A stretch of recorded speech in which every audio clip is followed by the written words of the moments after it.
All right, looks like it's recording. Welcome everybody to the 7th Symposium on Reconciliation and Redress in the Arts. I think we started this gathering with different names. One of the years we just simply called it Making Coast Salish Territorial Acknowledgements Matter. And it's just a delight to see that video. I think it's up to 11,000 views now and it just keeps growing. We must be on some lists or something because every month or two now it just keeps escalating. Or that the content really matters to folks. And it's a really good resource for folks. Perspectives from 3 local nations on how do we make territorial acknowledgements matter. And there's lots of loaded language in that. And so we'll unpack that today. The session is sponsored, this event is sponsored by the Heart of the City Festival, and really grateful to Vancouver Moving Theatre, to Terry and Savannah, and Teresa at the Vancouver Moving Theatre for all their support. Also to my colleagues at the Wild Bird Trust of BC for supporting the back end and supporting with the contributions of Jonas and Sonakwa today. And without any further ado, why don't we do a round of introductions? And we've got a great group of people. This is an incredible privilege for me as a settler, Dutch settler, to host this gathering, co-host this gathering. As some of you know, I do research at SFU for the last 5 years on these issues. So in some ways, this is my community engaged research, or my praxis, my way of sharing the knowledge I learned from my research work with my peers in the settler cultural community. And this year we have added the conservation sector. So I want to acknowledge that what has always been the case from when I hear from my Coast Salish colleagues, that land is inseparable from culture, and just talk about culture as if land is a separate sector, or a separate thing that we talk about on another day is really is impossible to separate that. And I think, you know, whether we hear that from Pam Palmater, who talks about reconciliation as fluff if it doesn't include land, you know, her critique of reconciliation really centers the question of land. And I think looking at redress in the arts and culture sector and the conservation sector and the heritage sector, these are all spaces that are actually attached to land. So I think it's important that this year we kind of put that front and center as well, that land and economics are not separate from our cultural policy. So my name is Erwin Ostindi. I'm one of your hosts today, and I just want to pass it over to I think Sade is your next. Do you want to do a quick introduction to yourself and say hello? Yeah, I can go next. Thank you. Oh, where'd you get all this information? Let's see. We hired a PI. Whatever you like. It's up. You don't have to read off your own bio. You just speak from your heart, like you always do. Hi, Chikasiam. Thank you. Good morning, everybody. Or I'll take these off. I'm going to wear these throughout the program. They're blue lens glasses. It just helps eliminate the glare from my eyes. My name is Sade Mariah Rose Johnson. My Indian names are Isamu and Yetta. I am on my maternal side Tsartlip, Silks, and tied into the Musqueam community. And my paternal side, I am Northern Shoshone and Wolf Clan. I come to you all from the unceded, unsurrendered, and stolen lands of Musqueam, Squamish, and Tsleil-Waututh people this morning. I am a mother of 2. I have 2 daughters. They are at school right now. My sweetie pies, Ayala Michaela Rose. I'm also widowed. My late husband was full-blood Dene Navajo. I work at the Vancouver Art Gallery as a community relations coordinator under Indigenous programs. And for anybody that's working with me in the next few weeks or possibly months to come, I ask that you just be a little kind and gentle and understanding with me as I'm recovering from a concussion. It is impacting my emotional state at times and my intellectual being. And I'm in a healing process. So it's been a few weeks now and I still feel the impacts. So I hope that it doesn't interrupt the conversations that I'm holding today.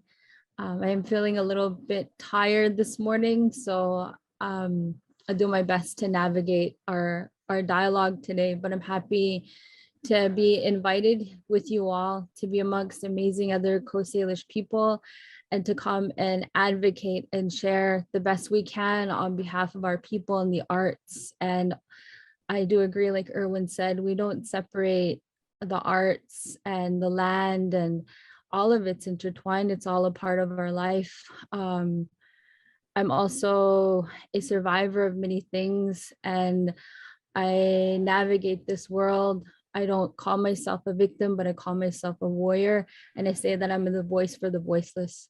And I hold space in community and say the best I can for the things I see and that are, we need to fill those capacities to support our people in a beautiful life.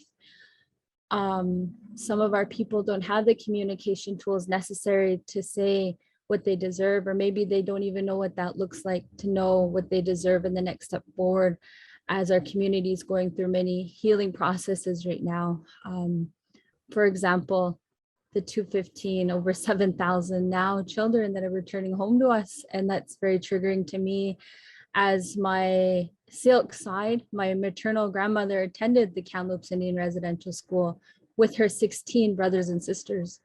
That's my family right there. And I used to play at that powwow on those grounds with those children below us. So there's many things our community is going through, and I ask that we be kind and gentle with each other today as we navigate and do our best to hold these really important conversations and these discussions that are coming forward. So thank you for inviting me. Haichka CM, thank you, Haichka. Thanks, Yushare.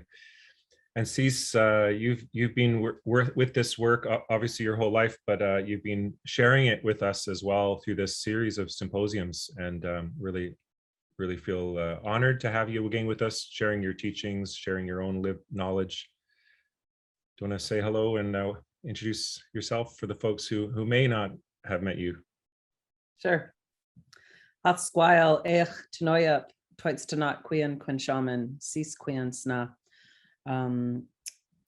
Tanatchen tla slahan alchemeo ska omish chen iman tanatla stalo Hawaiian e Swiss on Wanaxton Squalowin on Hush and Squalowin Teetsies. Welcome everybody. Really good, as I just shared, feels good in my heart to be here with you all.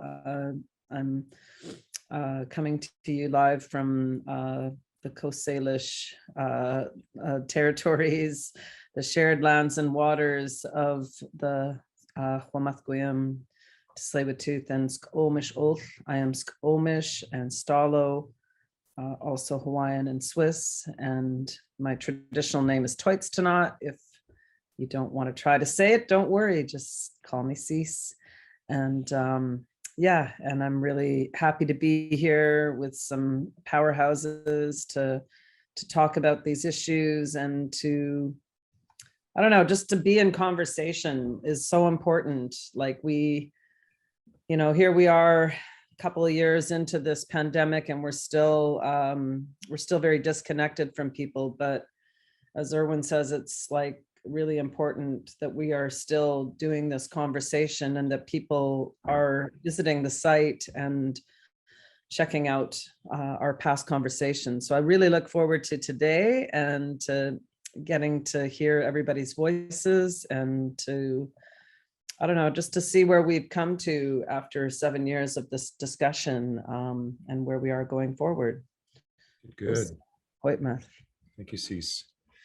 And Roxanne, you're a known force in our community, both as a cultural curator, but also for your work defending these lands, and really grateful to have you with us this year.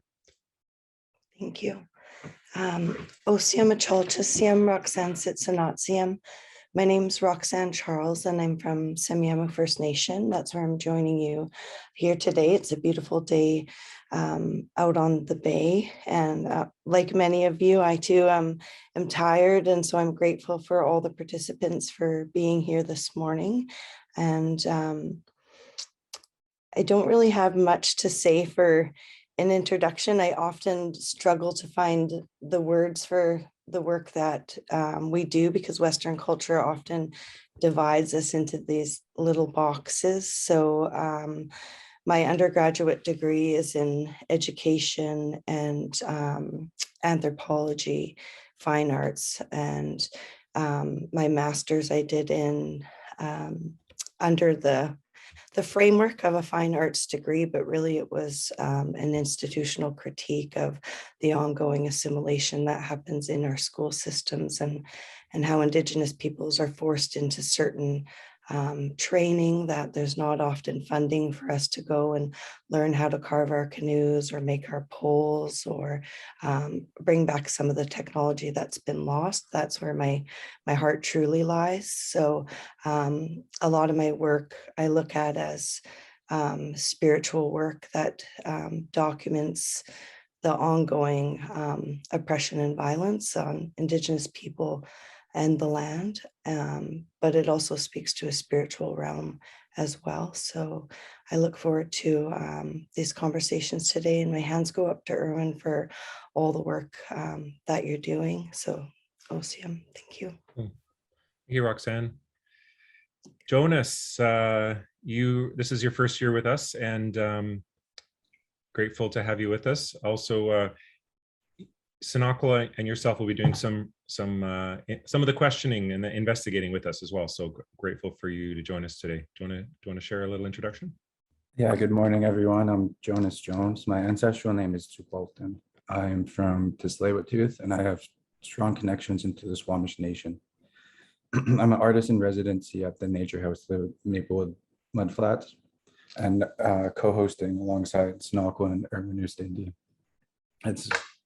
It's good feelings today, so many settlers wanting to reach out and learn more about the land acknowledgements and what's going on. Excuse my voice, I've been singing lots of culturally, but yeah, it's really good because like Erwin said, the land and what we do goes hand in hand.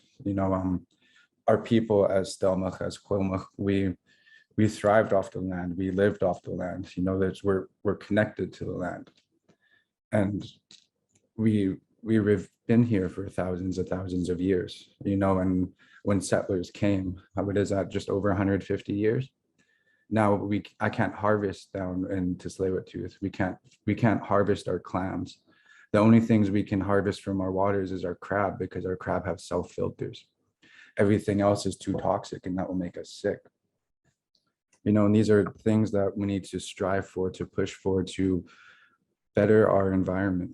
And maybe it starts with these meetings and these conversations to spread that awareness, so now we can push forward and become strong. We have to move forward in a good way, and we have to move forward as one. I take a lot of our teachings through our ways, and I use them into my everyday life. As individuals, we could be strong. We could be very strong as individuals, but together as one, united, we can be unstoppable. So here in these conversations, we should unite as all ethnicities and push forward and into that vision. And yeah, my hands are up to Erwin as well for the work you do, for bringing us together as one, and Chomot Squallowan as one, upholding each other. It's just good feelings to be alongside my coworkers, Erwin and Sinakla, to push forward and do the work that you guys are doing. I feel really grateful to jump on your guys' team and work alongside each of you. Thank you for today, and I'm looking forward to these conversations. Thank you, Jonas. Thank you for those words. And thank you for being here. Jonas and Sinakla have a series of questions to ask the speakers, so I'm really grateful for both of you for being here. And in some ways, it's work, I think, that's already been spoken about, the intergenerational work, and I think this is a great example of, and I'm really honored to share space with this extraordinary mother-daughter duo of Cease and Sinakla as well. Just fills my heart to be able to work alongside both of you, and it's a real privilege for us to have both of you doing the work with us today. So thank you. Sinakla, do you want to say hello? At Squile, Eoch Tanoia, Onwin Oxton Squalwin, Cultia, Lun Settle, Toitsnot, Lun Chisha, Kamea A Lily, Lun Munman, A Justin Ten Quatoms, Skotmish Chin, Tanat Chantla, Slahan Okomeo, A Yawan Hotland Squallowin, Quinze Quach Nomiop, A to T, Teats Seats, Chinquin Mentomiop, Quisna Tlax, Teats Seats. So thank you, everybody. Yeah, it's the teachings that were shared with me is when we introduce ourselves, that it's really important in a lot of our families to share, you know, who are your parents or your grandparents. Even it could go further, who are your aunts and uncles, you know, a bigger part of your khanka, your family tree. But I like to kind of focus as well on my matriarchs in my family. So I like to share my grandma is Barbara Weiss. Her Kwashamin is Kultsia. My mom, who's here today, Cease Weiss, Toitstanat, but also my daughters, Kamei and Lily. And so while they're 5 and 9 years old, they're still a really huge part of the language revitalization within our own family tree and bloodline. And so while they're, it's really beautiful because they're really the first in many generations of our just one bloodline who has not been allowed to speak after colonization and residential schools. So for me to be able to know if I'm talking to them that they can understand and respond back to me is a really huge part of bringing our culture back to the children, next generations. And so, yeah, I'm working with Maplewood Flats, seen a lot of really powerful, good work happening. So I'm really honored to be part of the conversation and working on holding space and bringing those times forward where we can have more space for Indigenous voices and not only just really trying to make a change and make a shift in how we bring power to having our own people running programming or holding events, giving us the voice and the space to be heard. And so I would like to, that's all of our introductions. So I wanted to begin with going around asking a few questions. So at first it will be a little bit focused at one at a time, and then we can also change a little bit to asking our other panelists. But our first question for Toitstanat. So what is protocol in Coast Salish culture? And I also wanted to share before I ask you that there are so many nations that make up what we consider Coast Salish. So to not only honor that there's so many of us, but also to know that there's many similarities, but there's also many unique traits to each family, each village, each nation. So I just wanted to share that as I pass it to you on how you like to share about protocol. Thank you. Yeah, so I've been thinking about this. And of course, I think about Sanakul and I's cousin, Wes Nahaney, whose name is Chioxton. And his name is Chioxton because he is known as the keeper of the protocols in our community. And so protocols are our chiach, our laws, and our the way that the foundation of how we care for everything around us. So for us, when we think about law, we're not thinking about RCMP who are going and terrorizing innocent people. We think about what it really means to be a warrior, whether you're, you know, whatever gender you are. I'm going to say it like that because it's really important that we understand that as we move forward in decolonization, we have really had to listen to our loved ones who are trans and non-binary. There are multiple genders. a warrior isn't just a man, isn't just a woman. It's a warrior is somebody who stands up for their people. And our protocols are our laws, and they are the foundation of how we protect ourselves. And so those following our chiach, or however it's said in the different dialects, as Sanakala just said, there are like 54 nations that we're talking about. So we all have a different way of seeing the world and how we communicate with the environments that we're from, and it's the land, the water, the sky, what's deep below the earth, what supports us. It's the ancestors, our swacham. So we have to always think about the fact that these protocols are older than they're older than this city of Vancouver that exists. They're even older than many of our village sites. Our laws, our protocols came into effect as things happened, and it's like anything. It could be even easily described as, somebody working on a movie set, and you have to go and see the safety person. You have to check in, and you have to know what all the safety issues are on a film set. And if you don't follow that, you could actually have an accident. So I'm using that as a metaphor today, kind of giggling because Sade and I were just on a film set. And we got to hang out in person with children and elders, and it was really great. But I was actually really observing that night how it was a very well-oiled machine. It was a very respected environment where everything, was set up in a way to take care of each and every person there, whether they're crew or cast, technicians, directors, whatever. And that's how it is in a village, and that is how it is even in a simple family dwelling.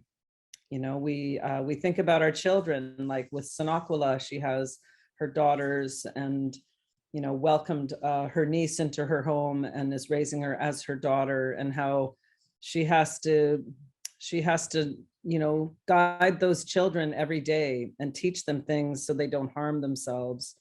And that's what our protocols are. Our chiach is in place to protect others, not to cause harm.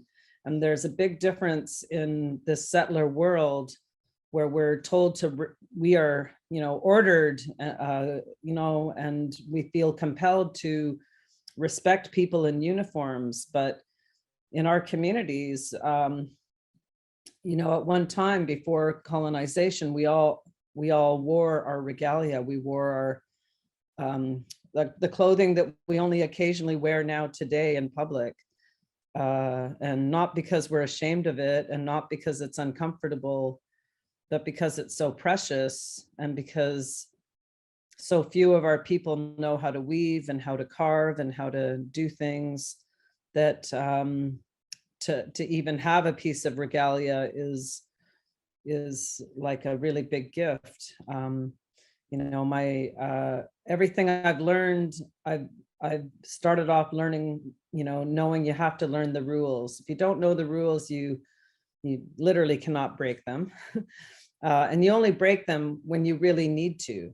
And that's the same with our protocols. They are set in stone, but like everything else, there are amendments and clauses that can be made in special circumstances. And we only do that. We wouldn't challenge our protocols because that's disrespectful, unless there was something life-threatening that if we were to follow a certain way and it would lead to our demise, then we would have to stand back and reassess what our protocols are and why, and how best to protect our people and our loved ones, including our furry friends. It's all part of it.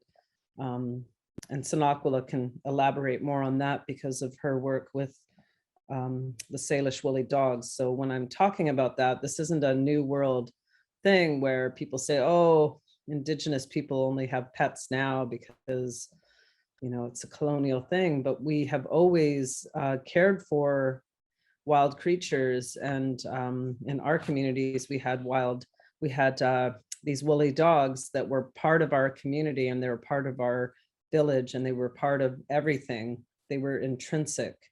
So, you know, our protocols can be about something simple as, you know, as simple as we want to go visit another person in another community. And to get from point A to point B, do we only follow our community and then go into another culture's region or territory, however people identify it?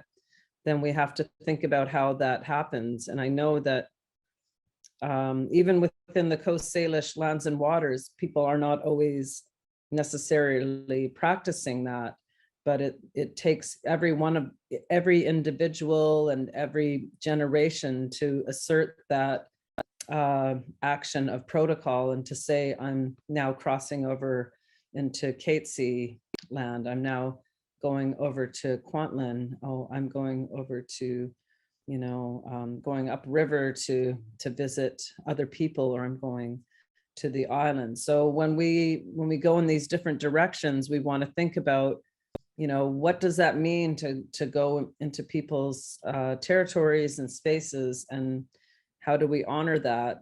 So those are those protocols. There's, you know, you basically could just spend literally weeks talking about it. So I'm going to wind this down, but I'm going to say that they're like the foundation of our world and what keeps us all together.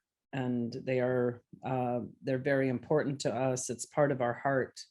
Our protocols come from our heart. Everything else our mind will follow, but it's like the earth itself has a heart. We all have hearts, and how we stay connected is through honoring things and not letting things slip. You know, we live in a settler environment where apparently the law is supposed to be upheld all the time, but we see nothing but laws being broken. And in our communities, if we were constantly creating new protocols and then breaking them, it would only be a matter of time before all the people would turn away and have no respect for anybody that was a leader and trying to enforce those protocols. So we have a thing with these protocols. We know that within each family we share those. And how I know that is that growing up, I didn't know everybody in our community. But as I've met different people and become closer friends with different families in the Squamish Olchameo, we automatically know what our protocols are. We know our basic protocols. We can almost finish a sentence with each other about what has to be done. And when we go into ceremony, we know that there are things we have to do to make things run smoothly.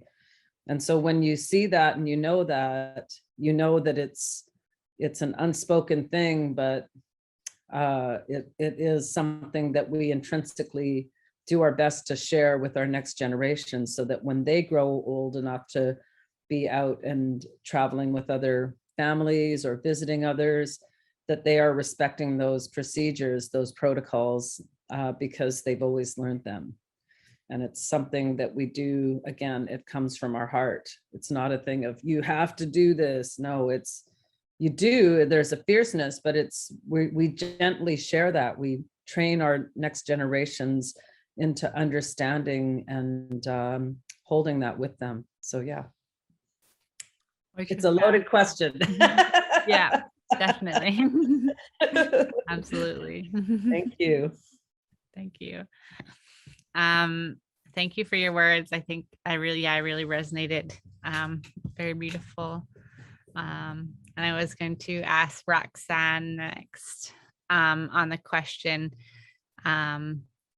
And it's also interesting because for our event today, we did choose not to begin with a land acknowledgement. And so I wanted to bring the question to you on, do we have to do a Coast Salish welcome at all of our events? And do you find them necessary?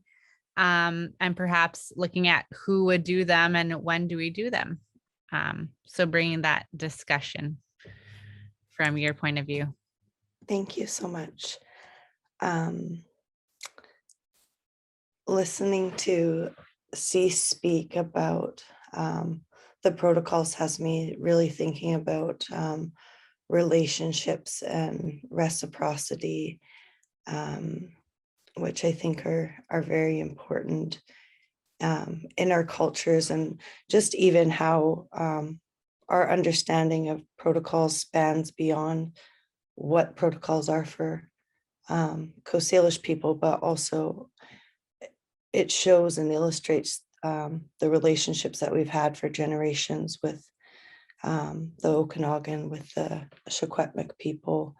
And they're all grounded in this, I guess, these different R's, like respect, reciprocity, and relationships. And I think given the strain that relationships that Indigenous people are having with Canada, with especially here in BC, with these pipelines that are being pushed through unceded territory, I find it's becoming really inappropriate to ask for welcomes, because there's not any sort of reciprocity or respect or honoring of the protocols that are expected. And it makes me think about, I've shared this story before, it makes me think about, I was paddling with the Colt family from Squamish, and we were paddling down, we went down to Olympia. And when we got there, the Canadian canoes decided to raft up all beside each other. And when we were asking permission, we were going to ask permission in a group. And we were denied to come ashore, even after paddling so far. And that was because that was a breach of protocol. And this was just within the last 5 years. But what happened was the elder was in tears. He was brought to tears because he had to say no. And the reason why was because showing up in a flotilla was seen as a sign of aggression. And so we weren't respecting their protocols of coming in and acknowledging who we are and where we come from, which is a huge part of our protocol. And so they did make some adjustments, but we did have to correct our wrongdoing as well, and apologize for our actions, that we didn't know that it would be taken that way, and to show them our true intention. And I was talking to Erwin too. One of the most impactful land acknowledgements I've ever seen is from a professor named Derek Colhane at SFU. And it was for the beginning of a panel discussion. And she actually played Buffy St. Marie, Thy People, They Are Dying, folk song. And in the video, Buffy's seen on CBC or something like that, really pleading all of the issues that are happening and asking for help, and not understanding why people would allow these horrific things to be happening to our people. And then that video was followed up with No More Kitchikash, which is like no more greedy gets, which is an assertion of like, we've had enough of it, like screw your extractive ways. And there's such an empowering sense of reclamation of that digital space. And it allowed me to really reflect. It allowed people to sit with something that's uncomfortable. And often I think about when people want to welcome, they want these like good feelings and the songs and the dances and all of that sort of stuff. And for me, I feel like we need to move beyond these romanticized visions of what those welcomes look like. And I could use my grad ceremony as an example. I had a completion ceremony at SFU, so I invited members from the 3 communities to come and share, but I didn't have an expectation of what that sharing would look like. I was just offering them the space to say whatever they needed to say. So some felt like they wanted to share songs, and it was great to hear those songs. Others wanted to speak about the violence that Simon Fraser inflicted on the people and questioned the name of why the institution's still carrying that name, and how harmful that could be. So yeah, I think we're at a point right now, at least in my opinion, that I think that it's really unethical to be asking for these welcomes, or to be expecting, I said this to Erwin, like to expect a singing, dancing Indian to come bless like a ceremony or the work that you're doing. Things like that shouldn't have to be asked for. That they'll happen on their own when people see that it's appropriate or have the desire to do so. And I was just sharing this about the singing, dancing Indian, because with my husband's done a lot of work on Burnaby Mountain opposing the pipeline, and was asked to do a welcome. But then when we got there, it's like, oh, how much room will you need on the stage? Do you need somewhere to change? And he's like, no, I just need a microphone. I'm going to wear this. And but there was this expectation that he should change into regalia. And also there was an expectation that they weren't comfortable with him speaking about the pipeline. And I found that just really, really horrible at the time, to be asked to do a welcome, to welcome you to your territory, but then be told, that's too political. We really can't provide you the space to talk about these difficult issues. So yeah, those are my thoughts and experiences with that. And thank you so much, Sonelakwa. Yeah, I can't. I'm really, it's so, yeah. I think that it's going to be really related to our next question as well.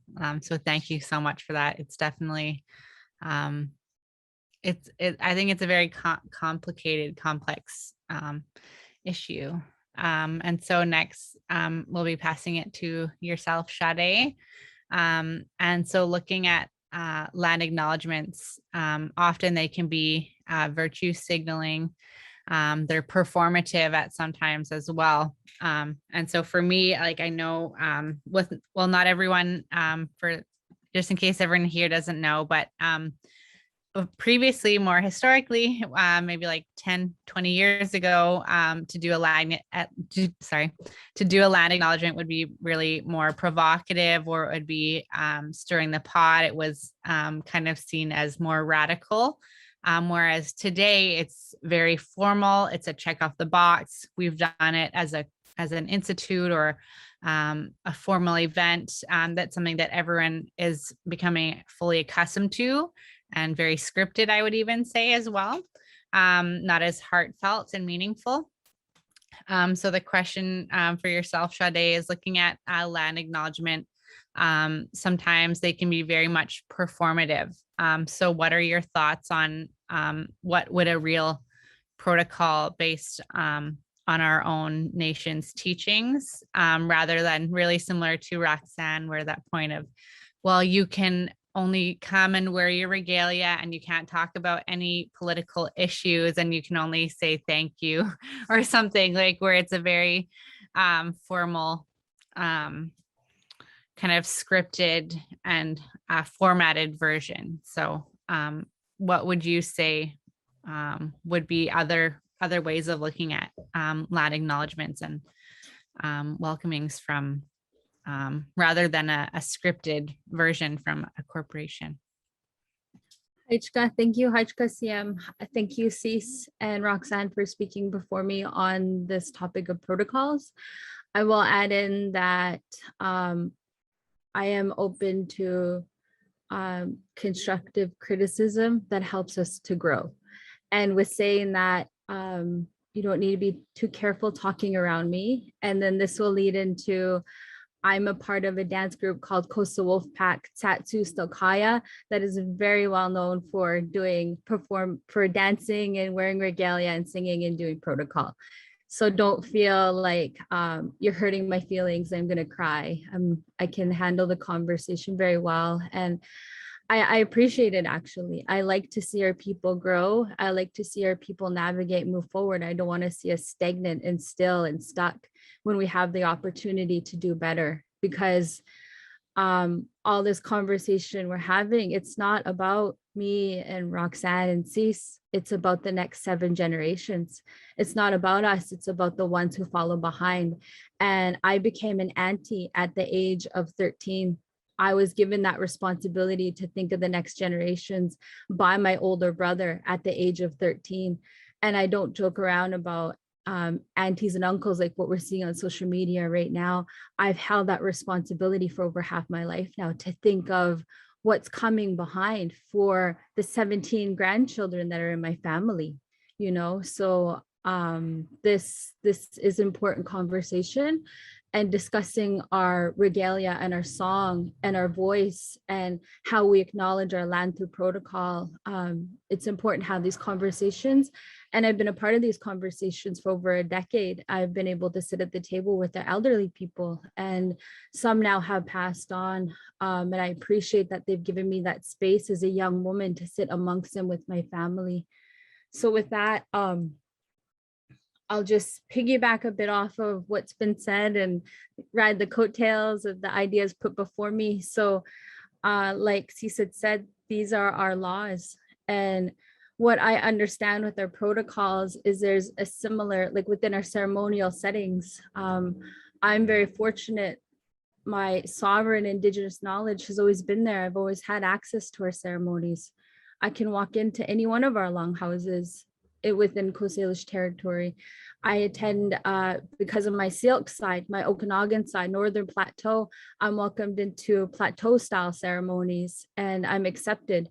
And that's a privilege, a lot based off what I look like. I have the dark skin and the long hair, and I can fit the role of somebody that's easily accepted, opposed to other Indigenous people that don't look like what an Indigenous person is supposed to look like. So those are privileges that I have, and I don't take advantage of them, and I respect that.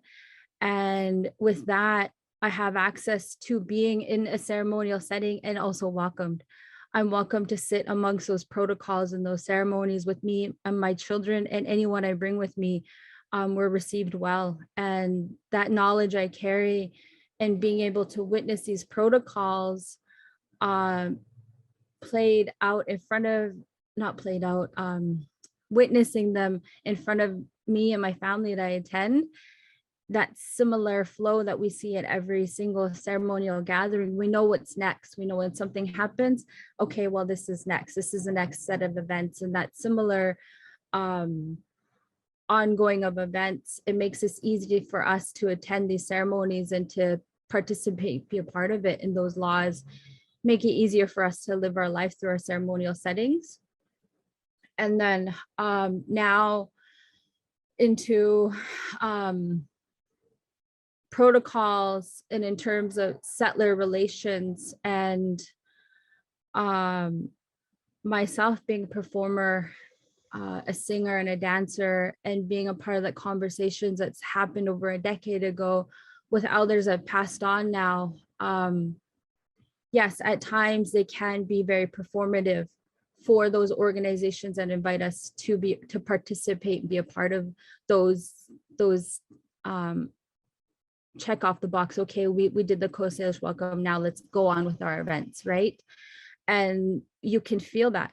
And intuitively, we need to remember our intuition as urban Indigenous people carrying on with our sovereign lives here. We need to remember our intuition is one of our biggest gifts, and we need to trust and believe it. If intuitively we believe this is only a performance and we're not truly being acknowledged, then that's what we need to listen to. That's one of our sovereign gifts, especially as our women, and being a system, a Coast Salish system that follow a lot in the woman's footsteps of like what my mother says and her grandmother says. We need to listen to our intuition when we believe we're not being truly valued and respected, and then speak to that and let them know, have those uncomfortable conversations. I do that for my family all the time. If I believe that we can be treated and received better, I will speak up to it and speak for my family. With Coastal Wolfpack and our performances that we've done over the last decade, and probably over 1,000 of them, we're a multi-generational song and dance group. And this has brought our family to many different events and people that we've sang and danced in front of. And when we first started doing this, they used to say, oh, there's a bathroom, go change in there. And then if it was like a big fancy gala dinner, they would be like, okay, we did the Coast Salish protocol, now you can go change in the storage room. And then they're like, oh, we have some leftover food. It's literally the scraps of food from everybody that ate around us. And we would, the pay was very low. We literally end up paying for ourselves to be there because we'd have to cover parking and gas and our own food. So it got to the point after we finished doing all of this work and we were being called everywhere, we were being paid maybe $15 or $10 after paying for parking downtown and paying for food to feed a family of over 30 people. So I encouraged, and other members in our group encouraged, that we say, no, we need changing rooms and we need to be fed a meal, the same quality of food of the people that are eating around us. We deserve dignity in the places that we're coming to. We don't want to just eat in the changing room. We want to be offered a table at this gala, and you're going to pay for surf and turf for every one of our members if that's what they choose to have. We want our parking paid for with valet, and we want to be received well. We don't deserve to be brought here and not be treated with dignity and pushed aside once we're done singing and dancing and performing for you like the pretty little Indian you wanted us and our daughters to be, and our sons, the little warriors in their regalia. So we made it clear that we deserve more. And then we also pay our children for dancing and singing with us, that they deserve a pay as well, that they're not up there just because they're young. You're not using ageism and sexism against our children as well. So we set a precedent for our dance group and the dance groups that come behind us, that we deserve to be treated with dignity and received well. And that I'm sorry, Roxanne, that Will was his knowledge, his sovereign knowledge, they tried to separate it when he wanted to talk. There's no scripts when we come to talk. And also we don't need to be censored with what we would like to share on behalf of our own unceded lands as sovereign people. So that's also something that is performative. Make sure you say these nice things for our audience here, because we don't want to make them uncomfortable. And that isn't something, we don't have a script we offer to them. And I'll add in today, the questions that are being asked of myself, I didn't see a script. I'm speaking from the heart. I don't know what any of the questions are to follow. And I appreciate that. All the talks I do, everything, I speak from the heart, and I share in the moment what ancestors share and funnel through me. So, and yes, there comes a time we need to move forward, that we can't just only do this. We can't only just say, okay, well, we've recognized the land stolen. Anyways, what's next? Like, that's cool. Like, this is sovereign, this is unceded. So let's move on with our events here. There needs to be ways to acknowledge and move forward in this conversation. And it was brought up in our private meeting before this, the capacity. How much capacity do we have as individuals? How much capacity do we have to teach the people that stole our lands? How much energy do we only have so much energy for this every single day. And every single day we're doing our best to insert, this is who I am as a sovereign Silks woman, as a sovereign Northern Shoshone woman. All those things I'm made of, they don't separate. They're all together always at once. So there's only so much capacity and energy we have to address this. So I see it as taking some time. And I'm optimistic that things will be better for our next 7 generations if we continue on with the conversation amongst those who are willing to sit and have these conversations, because we're all our sovereign Indigenous people. we're healing in our own time, and we don't always have the capacity to be at the table for these conversations. For those who are able to, I appreciate that. And those who need to step away at sometimes, I respect that as well in our leadership roles. And they'll share, like, it's too much for me right now. They'll say, I need to take a break from my social media, or it's too much for me right now. I can't go to that place, to that gathering. I need to be at home. And they'll say it in different ways. And then others, you know, that passion is just fired in them, and you can see it, and they're ready to come forward, and they're leading the pack, they're behind the pack, they're talking to their elders, they're telling their children, you know, you can see it when that's alive in them. So be with those leaders when they have the energy for that, and understand some of us need a break sometime, because it's a lot of damn work. So I think I answered the question in a multitude of ways. Yeah, thank you. Yes, thank you so much. Yeah, definitely, I agree completely. It's so hard as well at the same time to have to be in a place to stand up for not only, it really is not about our own self in that moment, but it, as you said, I completely agree about it's really, as in everything we do, it's about thinking about 2, 3, 4, 5, 6, 7 generations ahead of us. It has nothing to do with that exact moment that we can't repeat that as well. So Hoichika, thank you. I had another idea. Is it okay if Yeah, 2 more minutes? Okay. yeah. This past summer on National Aboriginal Day, and then Orange Shirt Day, with Coastal Wolfpack and other members of our community that came forward and sang outside the Vancouver Art Gallery, things that were said to me was, this feels good. We're singing for our own people. We're not doing this for an organization of Winitum settlers that are like, hey, can you come and do this for us? But we looked at that audience, and it was all brown faces. It was all those who are open right now because of the wounds that have been brought back to us. And that was really good. And this is a conversation I have with my own family, with Coastal Wolfpack, with not just us being Coastal Wolfpack, but as a family. You know, there's over 30 of us.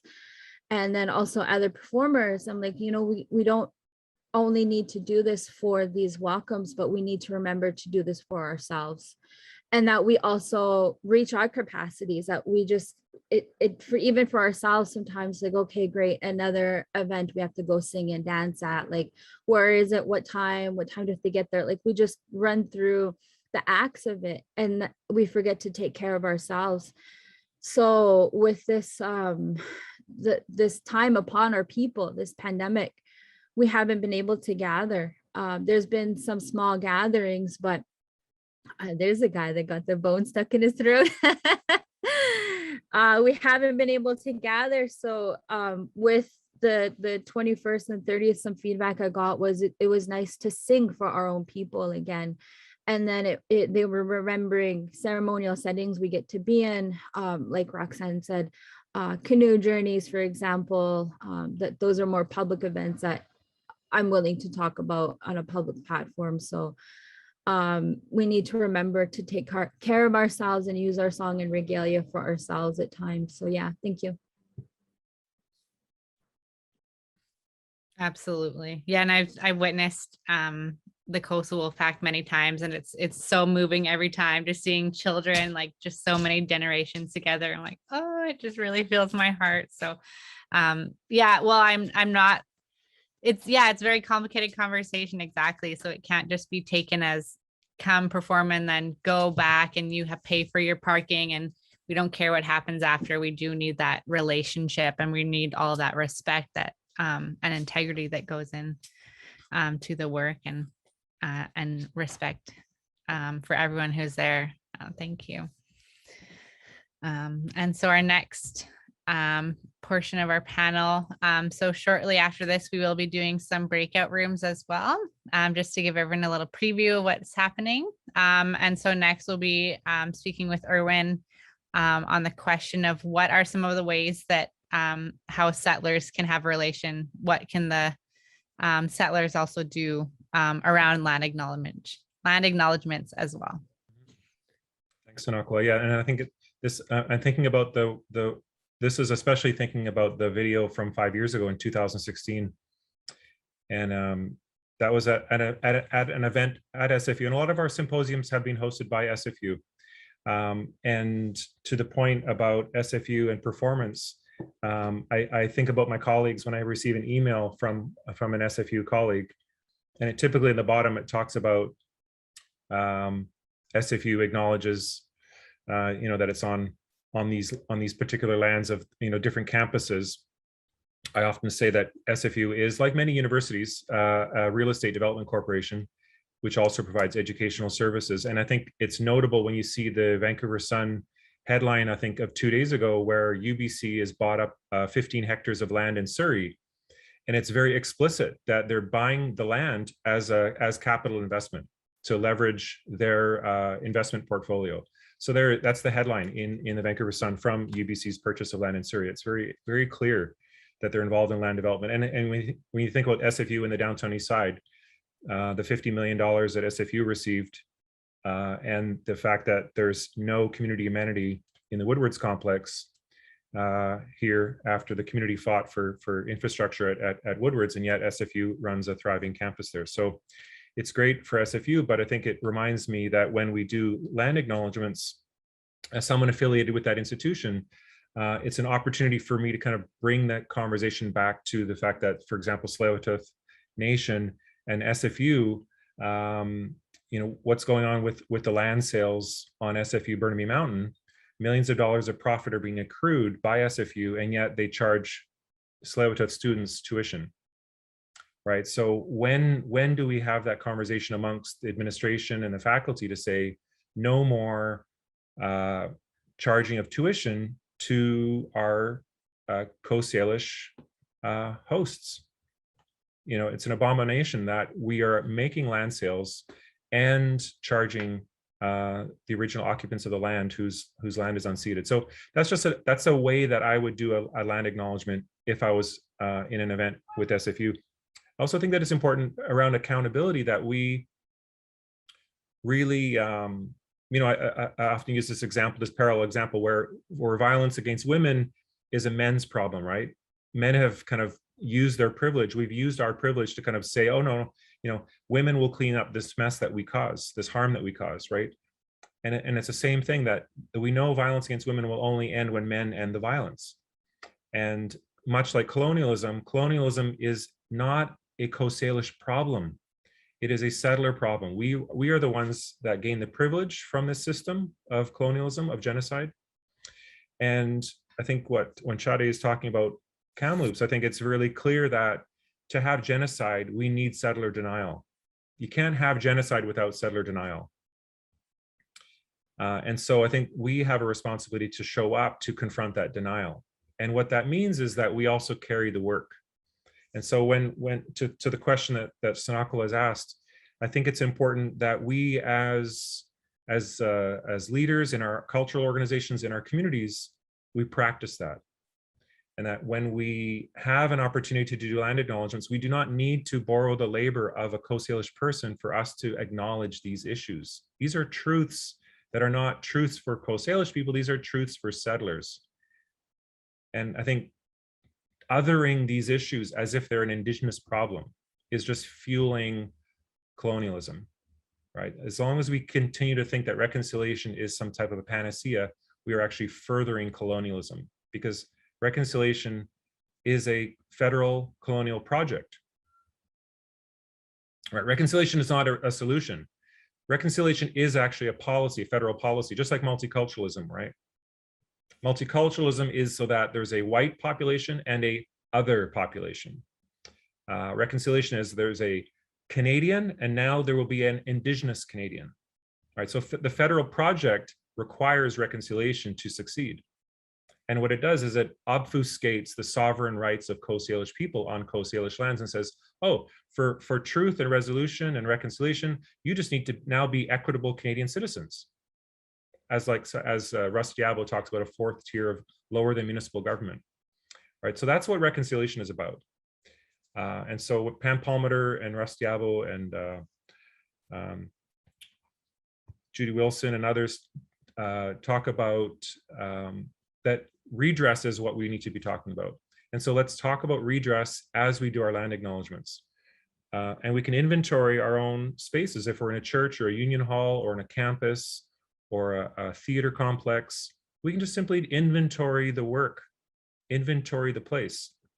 Don't worry about what's happening in Haida Gwaii. Don't worry about what's happening in Anishinaabe territory or Dene territory or Interior Salish territory. Just think about Semiahmoo territory if you're in Surrey, or think about your relationship with Squamish, or if you're at the Kay-Meek Center in West Vancouver, or if you're in Deep Cove at the Seymour Art Gallery, think about your relationship with Tsleil-Waututh, or if you're in Dunbar, think about your relationship with Musqueam.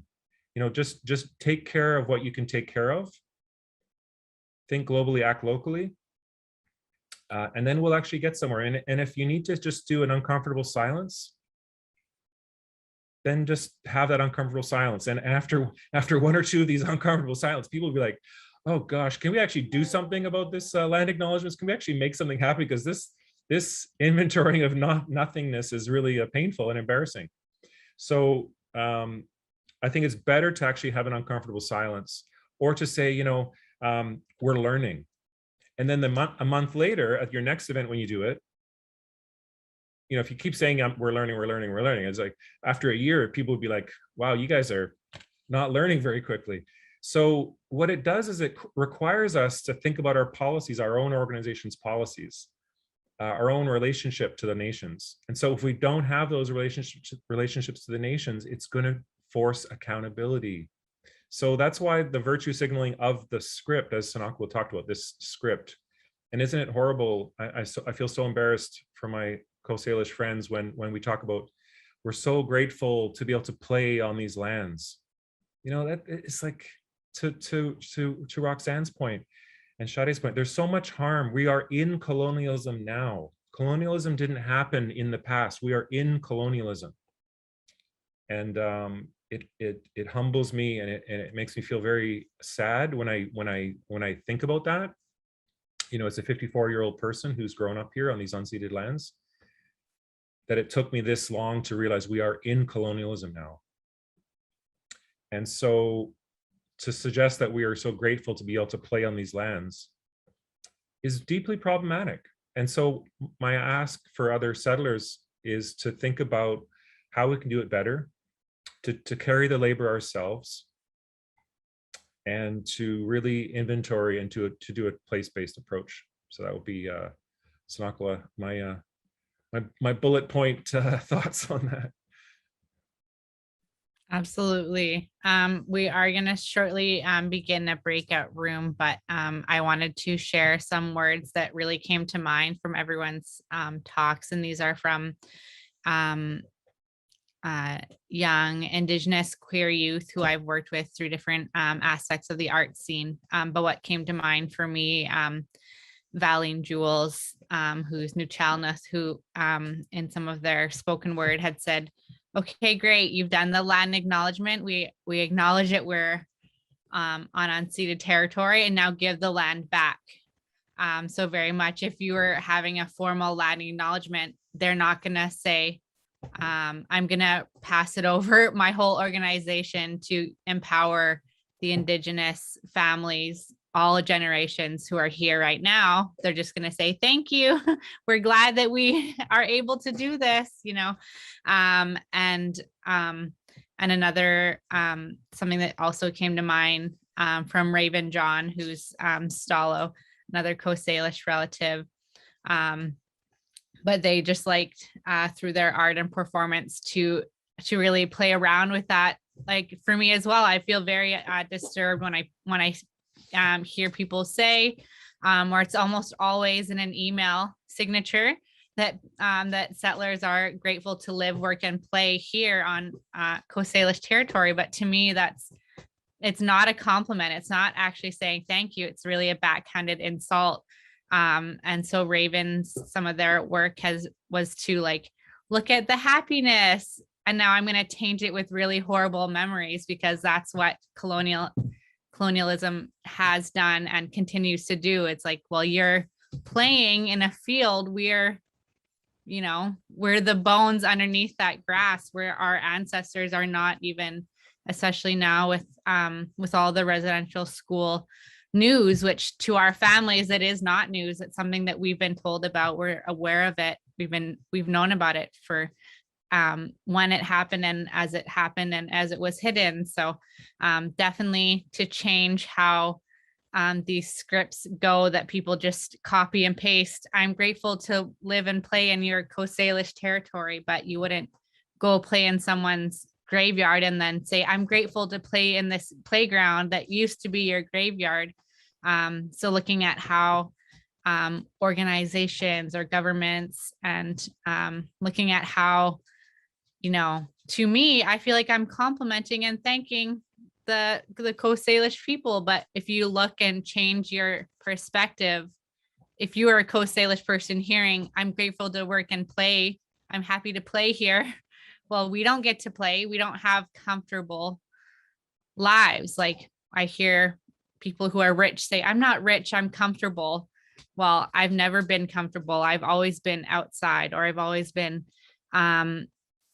nervous, walking on eggshells, scared. Do I say I'm Indigenous? Do I look Indigenous? Am I going to be accepted or not? So to really challenge, we see it as a check off the box, but if you stop and actually really look at so many other perspectives, that you're not actually doing, it might be the right intention, but that's not how it could be a further discussion. Why do we say we play in the territory when it's really a much more complicated issue than just saying thank you. So we're going to be moving now to our breakout rooms. So for we'll take about 10 minutes to go into our breakout rooms. There'll be groups about 5 or 6. And so here, maybe I can just write it in the chat as well, just in case you can't remember. So we are going to start our breakout room. So the question as a discussion topic, how will I change land acknowledgements within my organization? So whether you're a teacher, whether you work in a city or a different governmental realm or a nonprofit, no matter where your work is, how can you look at how you individually can bring that discussion further from our discussion today into your own realm? So your work or school, how can you bring that discussion forward? Okay.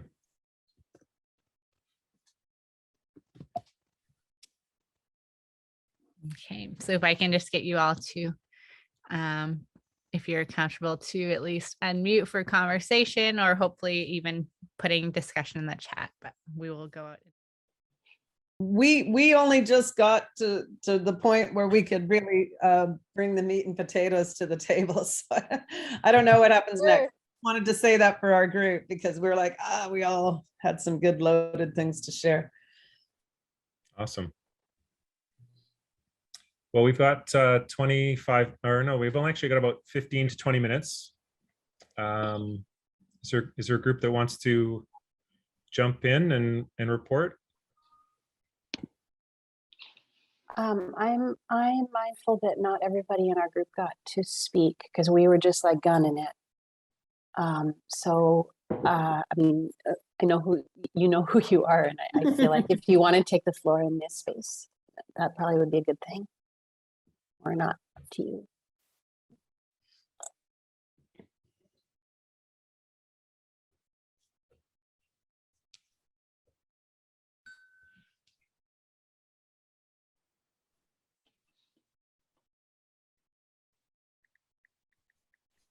Practicing the uncomfortable silence. Yeah.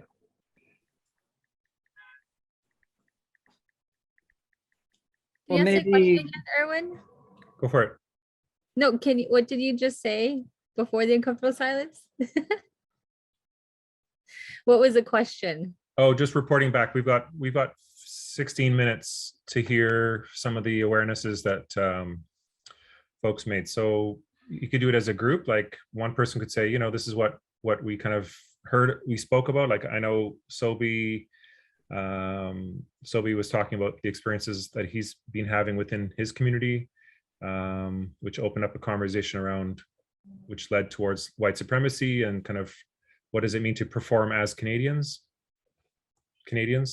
And so how these land acknowledgements are kind of a function of what it means to perform as representing the interests of dominant society in Canada. And so if we know that, then it's incumbent upon us to kind of critique that and to unpack that. Because someone mentioned about within the teaching community, there's this kind of obligation. We've got to do this. And it's like, okay, well, that's good policy. But as soon as that policy was established, it was probably time for a new policy, because policy becomes stagnant fairly quickly. PJ? Yeah, we were talking about that too, that it needs to be unsettling and not avoiding the harsh truths and the realities of where we're at. When you used the word inventory, I was kind of confused as to how you meant that word, but I definitely heard it more as he's elaborated. And we talked too about the complications of colonial history and how colonialism has tried to bury nations, families, individuals, and so forth. So if we're really acknowledging it, we come out with saying that it's stolen land, and we could even make it more uncomfortable by bringing up that it was often theft and murder and plunder and these kinds of words. So it takes away entirely the notion of any kind of like, oh, we have work and play. We don't view it as that. It's a war or occupation situation that we're in right now, and also has to do with extraction and, like you said, land development. Real estate developers specifically right now in North Surrey, I was talking, and these two was talking about along the Bay Shore Weston, like prime waterfront properties all along these. So it's definitely good to put it out there in an uncomfortable way and then just let it lie and think about it. Stolen land. What you gonna do about that? Yeah, and anybody else from group one that would like to add anything, please do. Thank you, PJ. That was perfect. We didn't have that was perfect. Sorry. We also had a person who didn't get a chance to speak, or maybe I was added to the group late and I'm not You sure. were, yeah. She wants to speak. Great. Okay, thank you. Yeah. So again, anybody from group one that would like to add anything to that, that'd be really great. I'll just say, yeah, I mean, we didn't have enough time, but I appreciated where we did get sort of framing the stolen land and speaking that.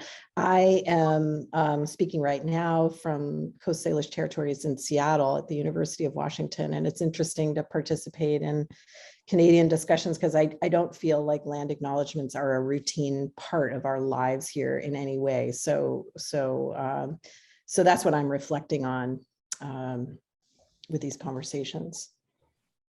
Thank you. David?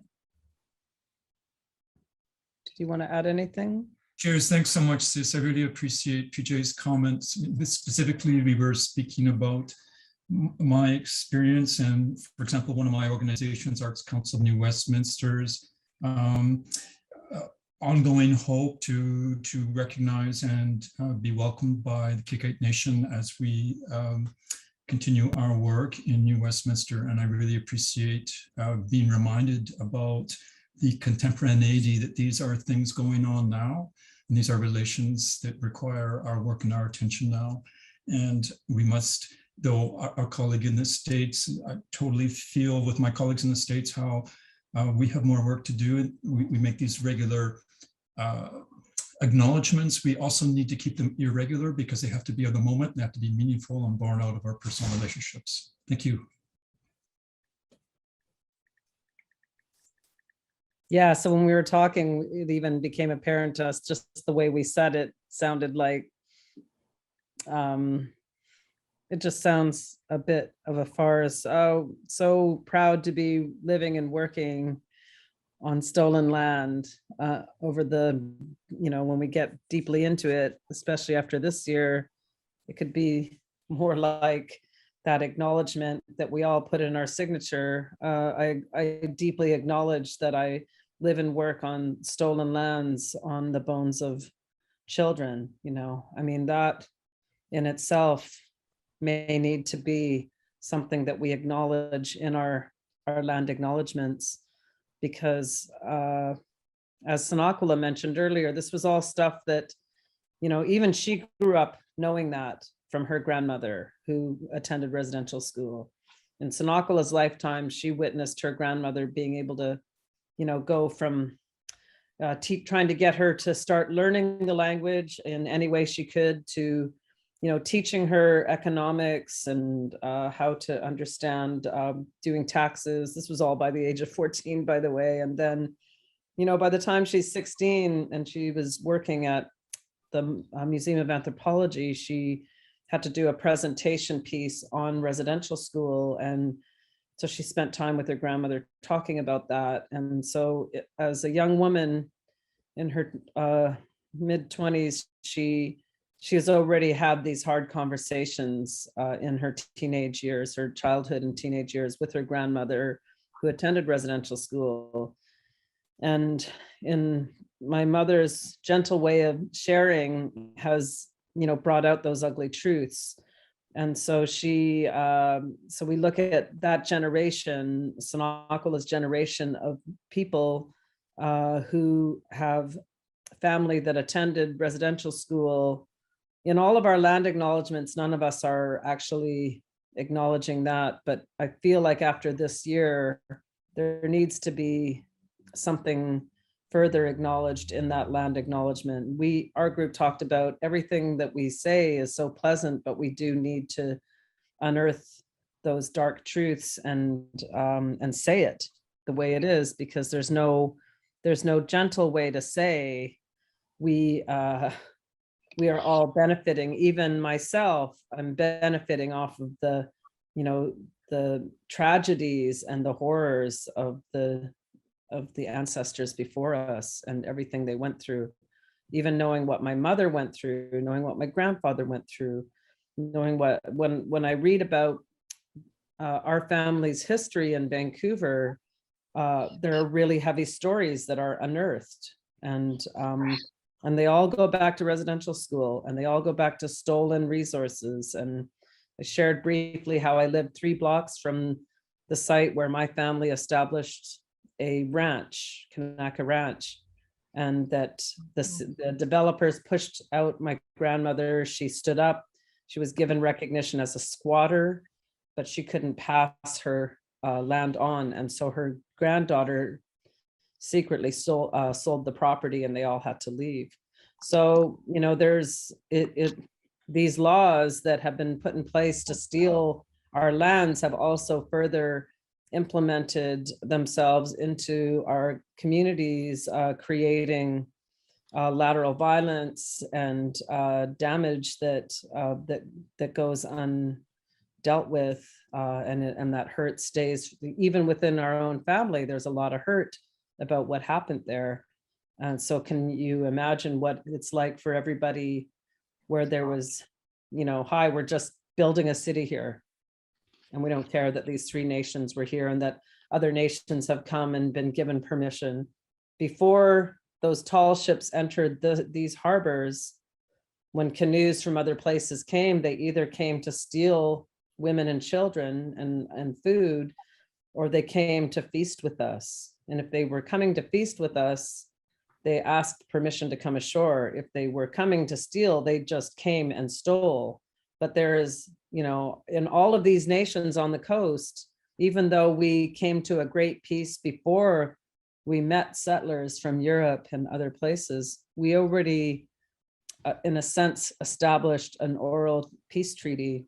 And our stories of the land tell us, like the twin sisters tell us that. And Mary Capilano is also known as the Princess of Peace over work that happened at Potlatch Creek up in Howe Sound. So we have already cultural stories where we've addressed issues of stolen land prior to contact with European cultures, but we're still fighting in courts in a system that isn't ours, a law that isn't ours, protocols that don't belong to us, and our laws will never match the Crown's laws because they're opposing us. So yeah, I don't know, that's just what I'm gathering from the conversation we had. And I know there's several groups to go, so I'm going to cut myself off. Counselor. Someone else jump in. Also, if you've heard some interesting ways of disrupting it, that's also a good thing to share with us.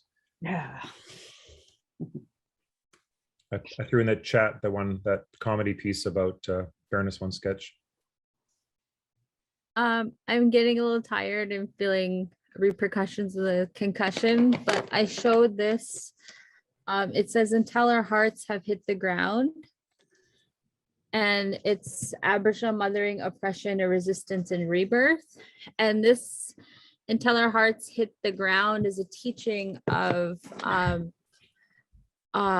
colonialism and how colonialism is tied into colonizing the Indigenous woman's body and the Indigenous woman's being a part of the colonization. And that because we give birth to the next following generations, if you control the next generations, you control the colonial process, and tearing apart the family from the core, from the womb. We're still targeted to this day, and how ongoing colonialism is a part of the stolen lands that we're on, and acknowledging that in the land acknowledgement process, that looking at our Indigenous women and honoring how much we've survived in our warriorhood, in our motherhood. I guess this is the appropriate shirt behind me, rematriate. I don't know how that can be tied into land acknowledgements, but honoring our women of the land.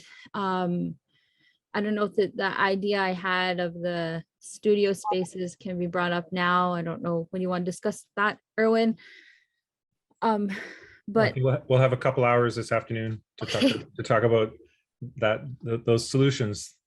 I had mentioned to the group that, not just land acknowledgements as a performative process, but acknowledging the colonization of the individual is a part of the colonization of the land, and then how a way to move forward from, not like, the land acknowledgements is a good start, but now what are the next steps? And then that was brought in, like, oh, well, make sure you have an Indigenous person do it. And I'm like, well, that's tokenizing. You don't want to get into the process tokenizing. So I said, have them a part of at the table of the conversations on funding, and not just like receiving one-off grants, potentially maybe a year if you're approved, but actually having an Indigenous person intertwined and woven into the conversation of the board of directors, of the values, the value statements and mission statements of these organizations or your business, and have them a part of the planning policies and how the money is spent. I often say, if you want to see how people care, you look at where they spend their money. You want to see how somebody cares, look at their values and their policies. And even individually, you want to see where people really care about things. You watch where their money is spent and their values sit at. So there was more that was said. I'm feeling lightheaded and kind of tired right now, so I'll pass it along. Thank you.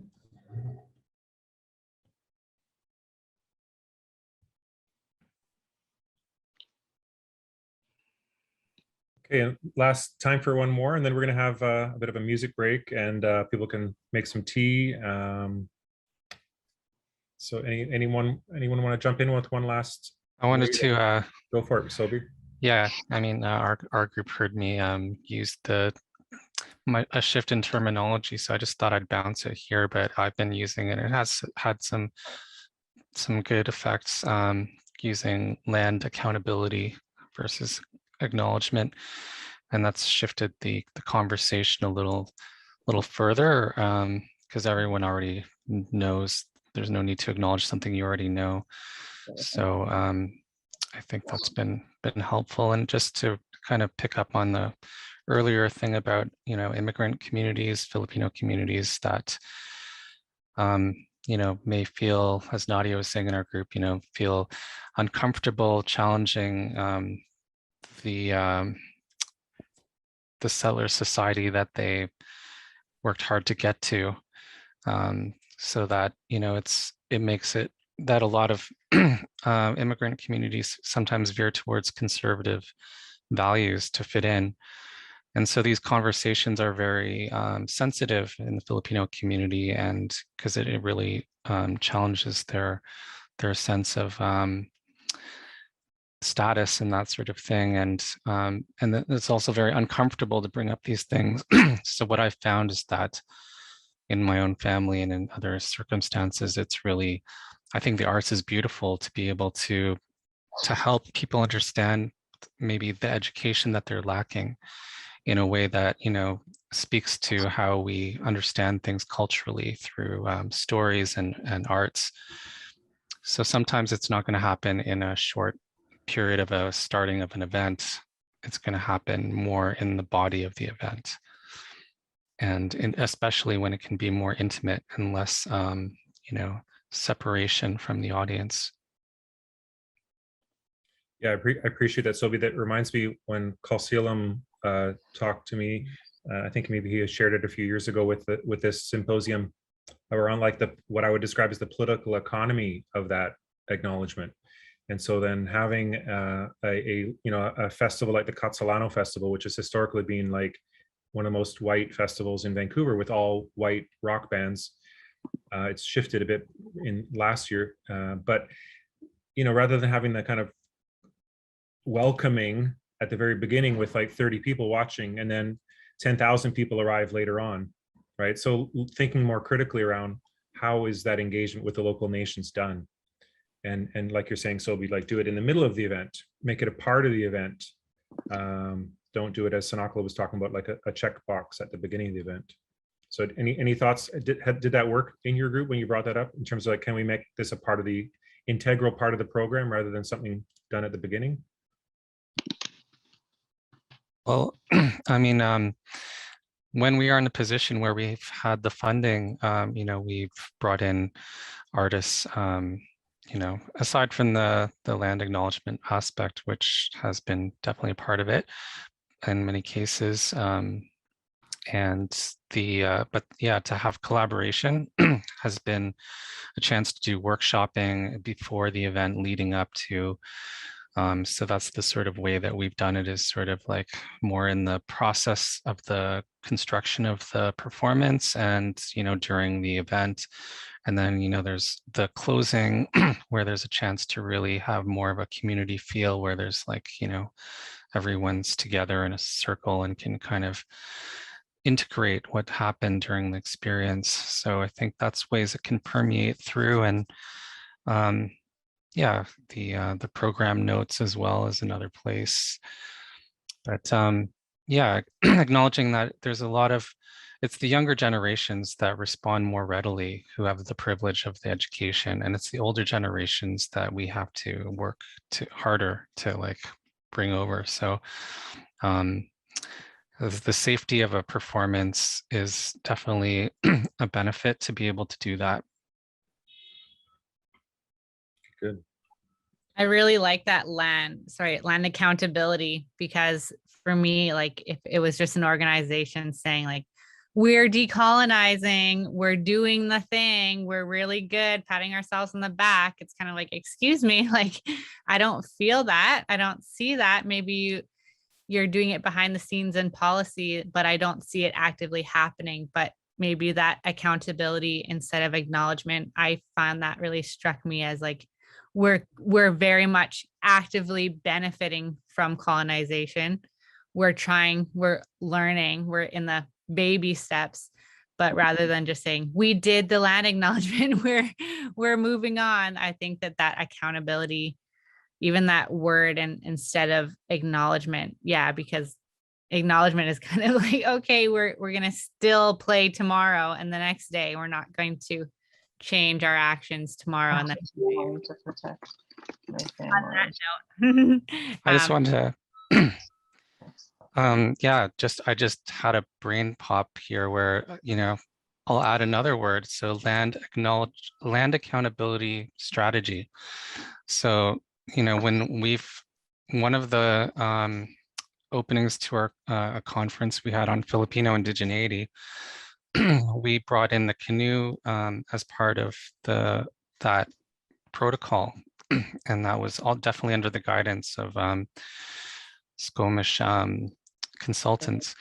And so what I feel is really pertinent about that is that it was a strategy in a sense. I mean, it was protocol, but it's also true to the way that our Filipino ancestors were canoe people. So that's something I think as cultural arts providers we can think about is like, how do our ancestors, were there protocols that lines up with the protocols of this territory, and so we're considering ways that we can bring the canoe into physical form here and, be able to like bring that into all of our openings, because that's a physical representation that will, speak volumes to Filipino communities in a way that they, because we lost our canoe culture due to Spanish colonization.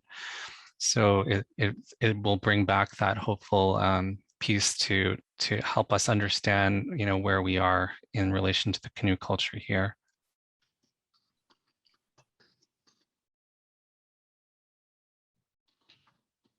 Beautiful. So we'll take our 10-minute tea break and stretch. I encourage you guys to do the starfish. Get up and turn around, stretch around, and we'll have some audio playing, and we'll be back at 10 minutes, so at 12:06. Good. Mhm. Our brother Ronnie Dean Harris. All right, Ronnie Dean. This is a little story about two galaxies that far of each other. Yeah. But it turned out that at one point in time, these two galaxies had parted. And it just felt like they would never, ever, ever, ever, ever be together again. And not since the first day that they had started spiraling together as galaxies was there a day without each other they ever, ever, ever, ever did want to see.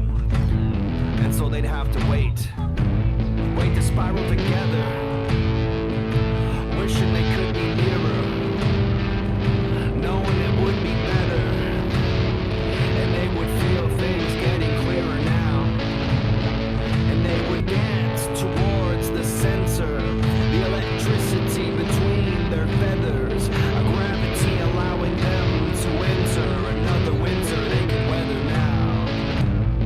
The electricity between their feathers would keep them together forever.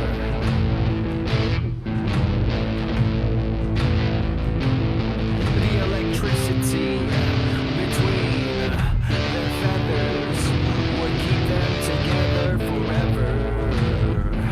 And the stars sang like this, they sang, we are, we are, we are, we are, we are, we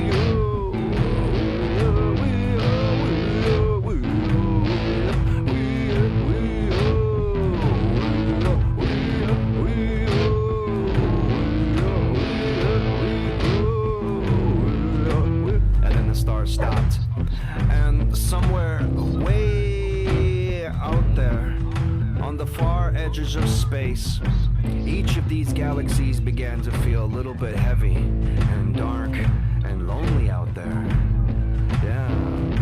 And it felt like, well, nobody really cares about me way out here. But something deep inside told them to spark and transform their loneliness and their fears into a light shaped like forever. And then each of them thought, well, if it's forever, then it's already just been around since then, right? And so those long nights away from each other began to feel more like winters that they had already weathered, since their ancestors had already surrounded them.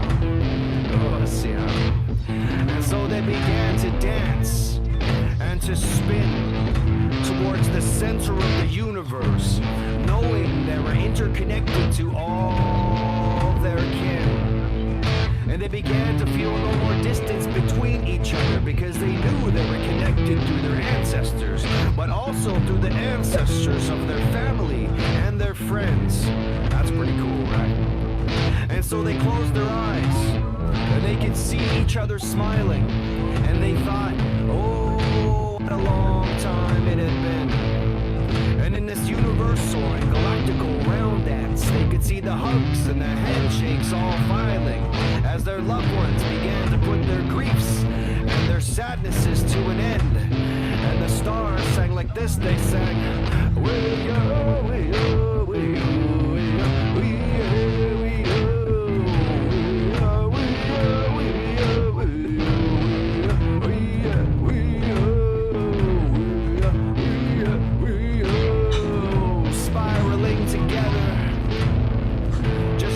they could be nearer.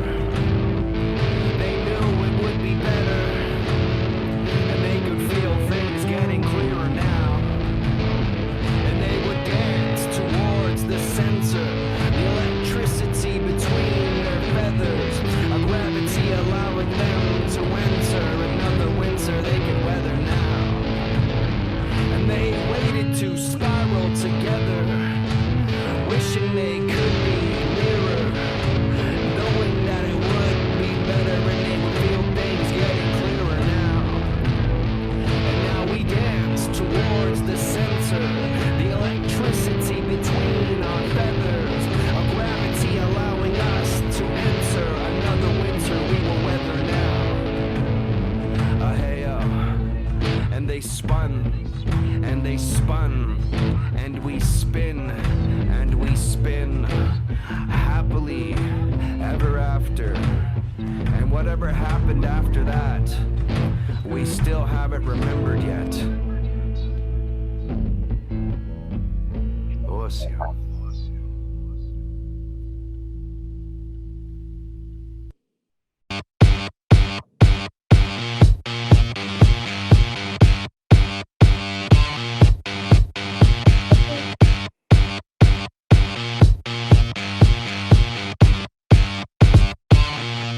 I got that Sasquatch funk stoning out my trunk, foot of a mountain, kicking up my chucks. I got that Sasquatch funk stomping out my trunk, foot of a mountain, kicking up my chucks.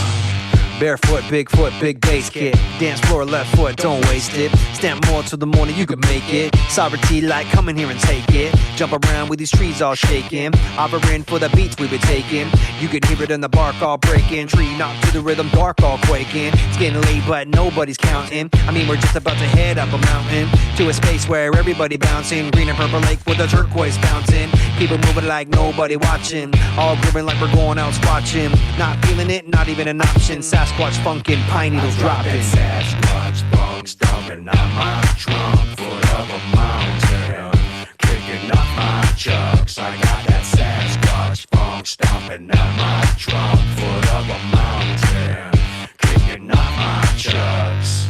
Abominable, but don't call me snowman. Bigfoot, roll real slow on a bro ham. Holding up traffic, I ain't moving for no man. Strong proof quick and about to go ham. Unicorns roll up in a house tonight. Wild men better be treating them right. Got a dance floor lit and we keeping that bright. Well, we keep it elevated until we're reaching that height.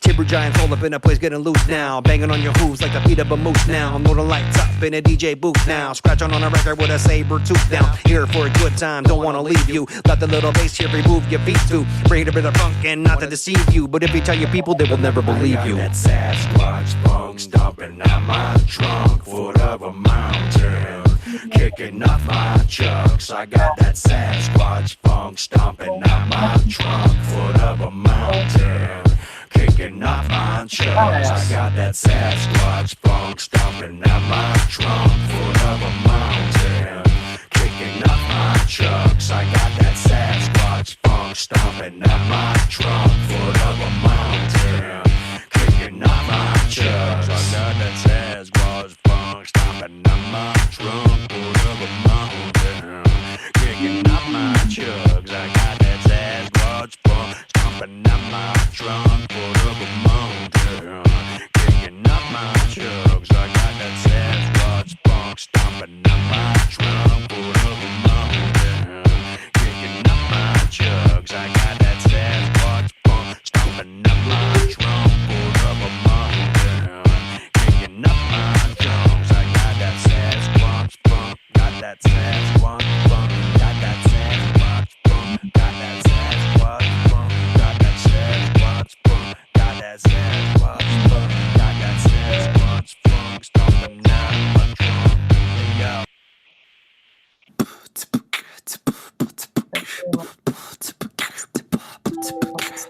We were all given sacred duties to this land. Take care of Mother Earth and she will help you understand that everything we need is in the palm of her hands. No need to drill, mine, conquer, or extract. With faith in the Creator, we will blaze a brand new path. When we let go of fear, the greed turns into laughter. Cruising down the red road with sweetgrass on my dashboard. Unity of all people. Is what we're after. Used to drug and drink, now I'm sober, now I'm faster. Sharp as a tack, you told me can't hold me back now.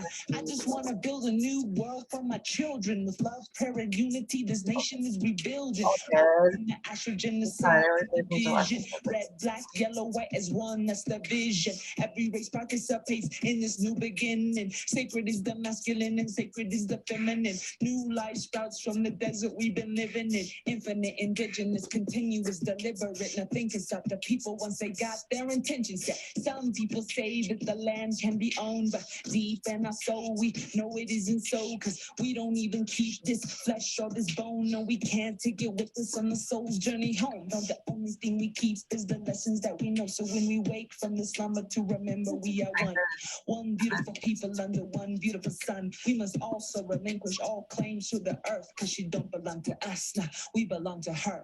The Black Hills were meant to be a place where we can learn. Pray to Pahasa for a blessing on the world. Practice satyagraha because violence doesn't work. Now, pray for those who are injured and those who endure. Unconditional prayer for the whole wide world. Sun dance year round, yeah, let the sage burn. Because when we pray for the people, we will start to understand what it means to be true woman, what it means to be true man. Cradled in the arms of the sky and the sand, just a strand in the tapestry of the master plan. Because together there is nothing that we cannot achieve. Find love, find healing, find unity. Honjon Nahasling, Honjon Nahasling, Honjon Nahasling, Honjon Nahasling.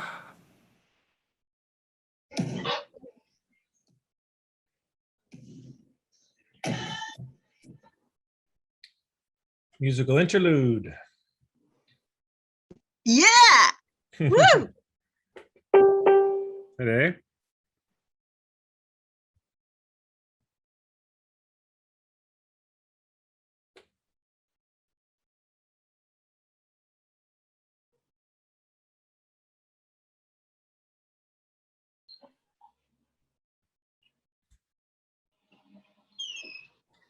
Slowly come back.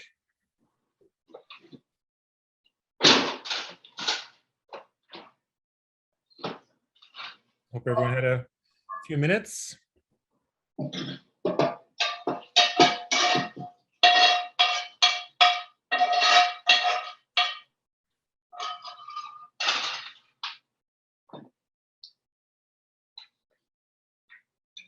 Someone's got to do the dishes now too.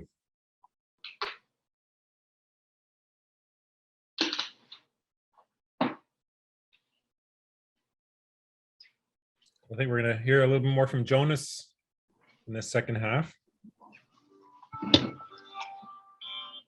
Hi. Hello, hello, hello.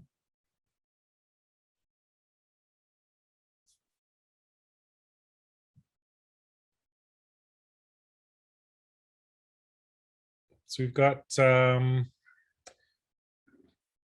similar structure as this morning, and we'll be hearing from all of our speakers. About 4 or 5 people have left and 4 or 5 people have joined. Feel free again, in terms of housekeeping, to take care of yourself. You're welcome to have your video on.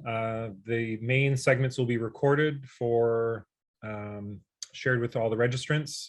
Several people requested to have the sessions recorded, mindful that they couldn't make it and they wanted to still support the work and access the learning. So we will do that through our video production. So if you feel free to share in the breakout rooms, and those are not recorded, but when we're in our public facing space, then that will be recorded.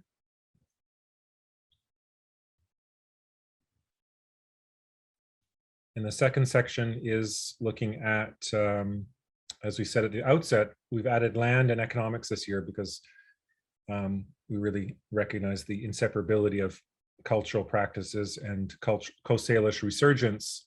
If we think about kind of a critical look at how culture and capitalism function. Of course, capitalism and colonialism want culture to be separated from the land. I think we're witnessing a great deal of that right now. And sometimes we think about culture as commodity. I think that as cultural workers, many of us are cultural workers here on the event. When we think about culture as commodity, that we recognize the danger of culture being separated from community, and similar debates of like graffiti and murals, and how graffiti is an expression of people's lived experiences, and murals have a rich tradition, but murals can also be very aesthetic and be stripped of their meaning. So lots of rich ways to kind of understand the risks of separating culture from land and culture from economics. All right, how you doing, Jonas? Are you, did you get a little chance for lunch? Yeah, yeah. Good to have you here. And maybe just give a little introduction too for folks. There's a few new people on the call. I know you mentioned at the outset that you're artist in residence at Maplewood Flats, and Maplewood Flats and the Wild Bird Trust are co-presenters of the event today. It's an example where an organization that was very much a settler organization is learning to understand that looking at, for example, birds in their habitat, and thinking that learning and appreciating about Coast Salish birds outside of Coast Salish people, or outside of the jurisdiction of Coast Salish people, is really very much a colonial project. And so I want to lift up my hands to all the folks who are involved with the Wild Bird Trust who are helping that work happen, of bringing Coast Salish culture on an equal plane as appreciation of Coast Salish birds, and recognizing that those things again are inseparable. So you're part of that work, Jonas, and I really appreciate you for joining us today. And as artists in residence, you're doing a bit of a different, you're a carver and you're learning your cultural traditions, but you're also showing up and it's super fitting to have you here, because you're showing up in a way that's really about cultural organizing and thinking about, as Shade said, the next generations, and thinking about how you as an artist can also contribute to other artists in your communities, and not just seeing yourself as a kind of a solo, very much how Western culture looks at art as the kind of heroic artists toiling away at their studio, sacrificing their family and sacrificing everything else for their heroic genius. But in fact, you're recognizing that you're just practicing your teachings, I imagine, and recognizing that other Tsleil-Waututh and Squamish artists and their livelihoods and their futures are just as important as yours. So I just want to appreciate you for sharing that practice with us at Maplewood Flats. Yeah, for sure. So I'm Jonas Jones. My ancestral name is Sukwaltu. I'm from Tsleil-Waututh with strong connections into the Squamish Nation. I'm a carving apprentice under CCM Renataro. I've been doing this practice for just over a year now. And with this practice, I've minded some opportunities, and with those opportunities, I didn't want to keep to myself. And I sort of wanted to take my community with me. Then I'm looking to further that and take both of my communities with me, the Burrard and Squamish Nation. And I met with Erwin early in the summer, and I guess it was almost by fluke. I just had a feeling to set a meeting with him, and I shared my ideas and what I wanted to do and what I had envisioned. Then Erwin, just sort of after our meeting, he said, "Well, everything you've told me and everything that you have envisioned is what he's already doing, which is like decolonizing, really." But I'm quite new to this, and I didn't look at it as decolonizing. I just looked at it as like, I want to put my people in the forefront and have recognition to my people, because that's not there within Deep Cove. So I had a residency in Deep Cove, and it was with Megan Curran, and she worked with the city of North Vancouver. And with her studio space, she gave me free artistic freedom of how I'd want to utilize the space. She said it didn't have to be just my art, it could be anything I had envisioned. So I put on an exhibit and I called it Children of Takaya, because my great grandfather, Dan George, he founded a dance group called Children of Takaya. And with that, I wanted to do a performance where our dance group would come and perform for an opening and closing. And which we did, and with the help of the Sacred Bird Trust, our team at the Maplewood Mudflats, it was successful. And that brought more opportunities my way, which I have more organizations that I'll be working with in the future and currently working with now.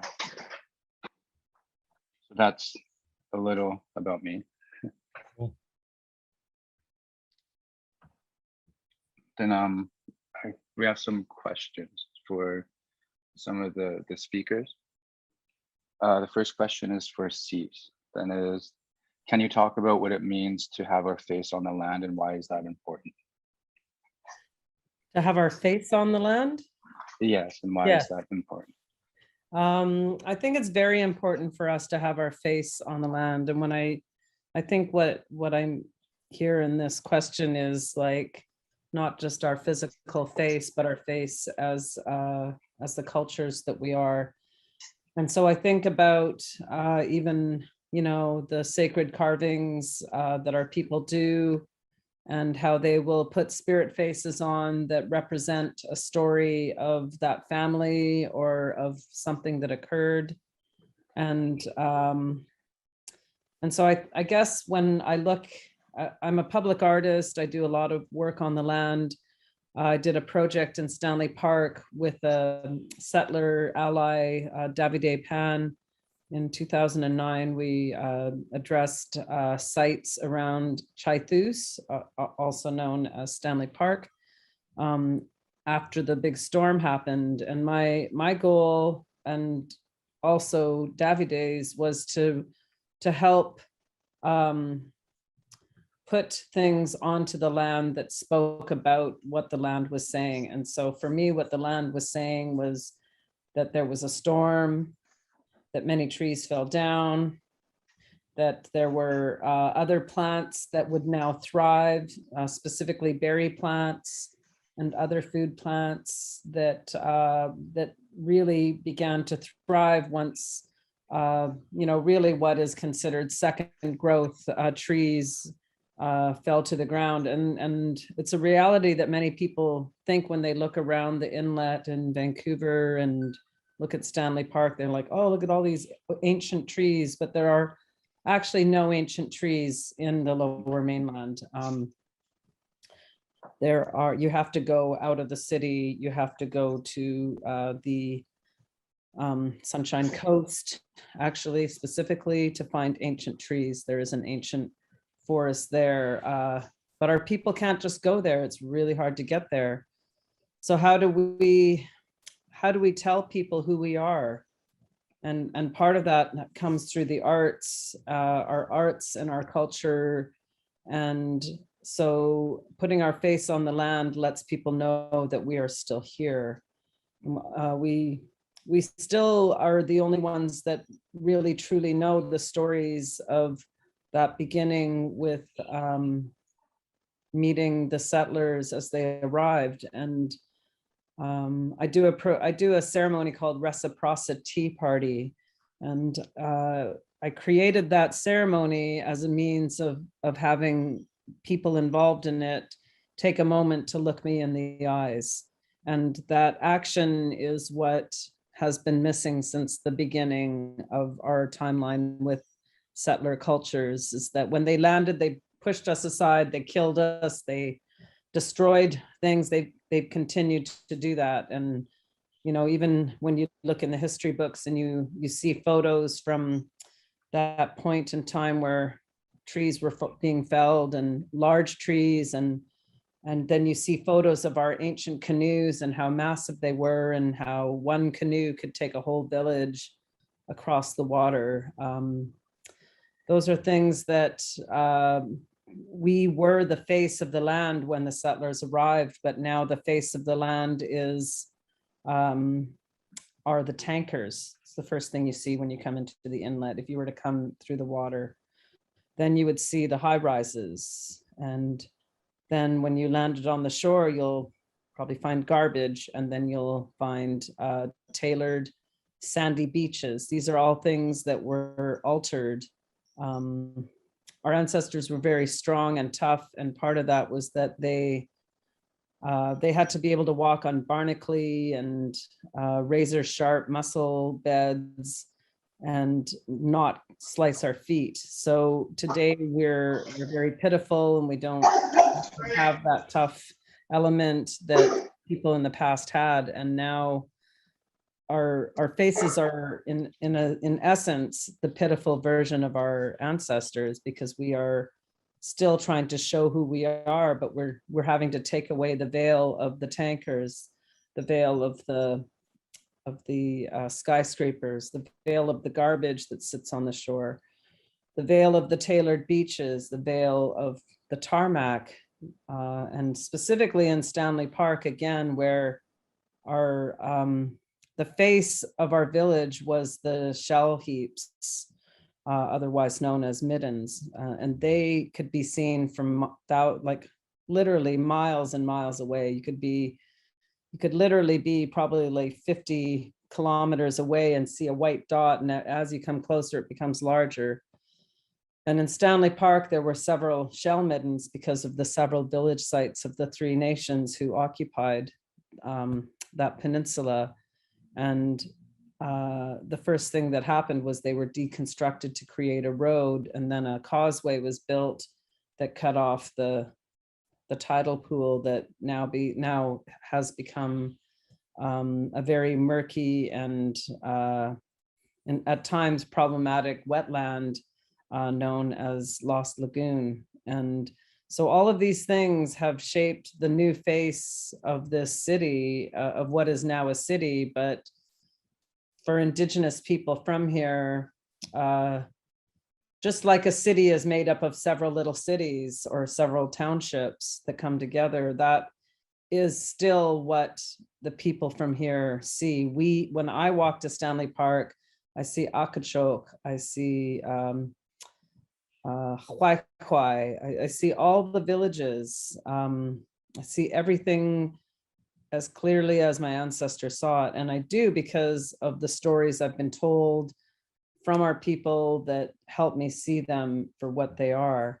And so I do my best to reanimate that in a modern way for people when I guide them through there.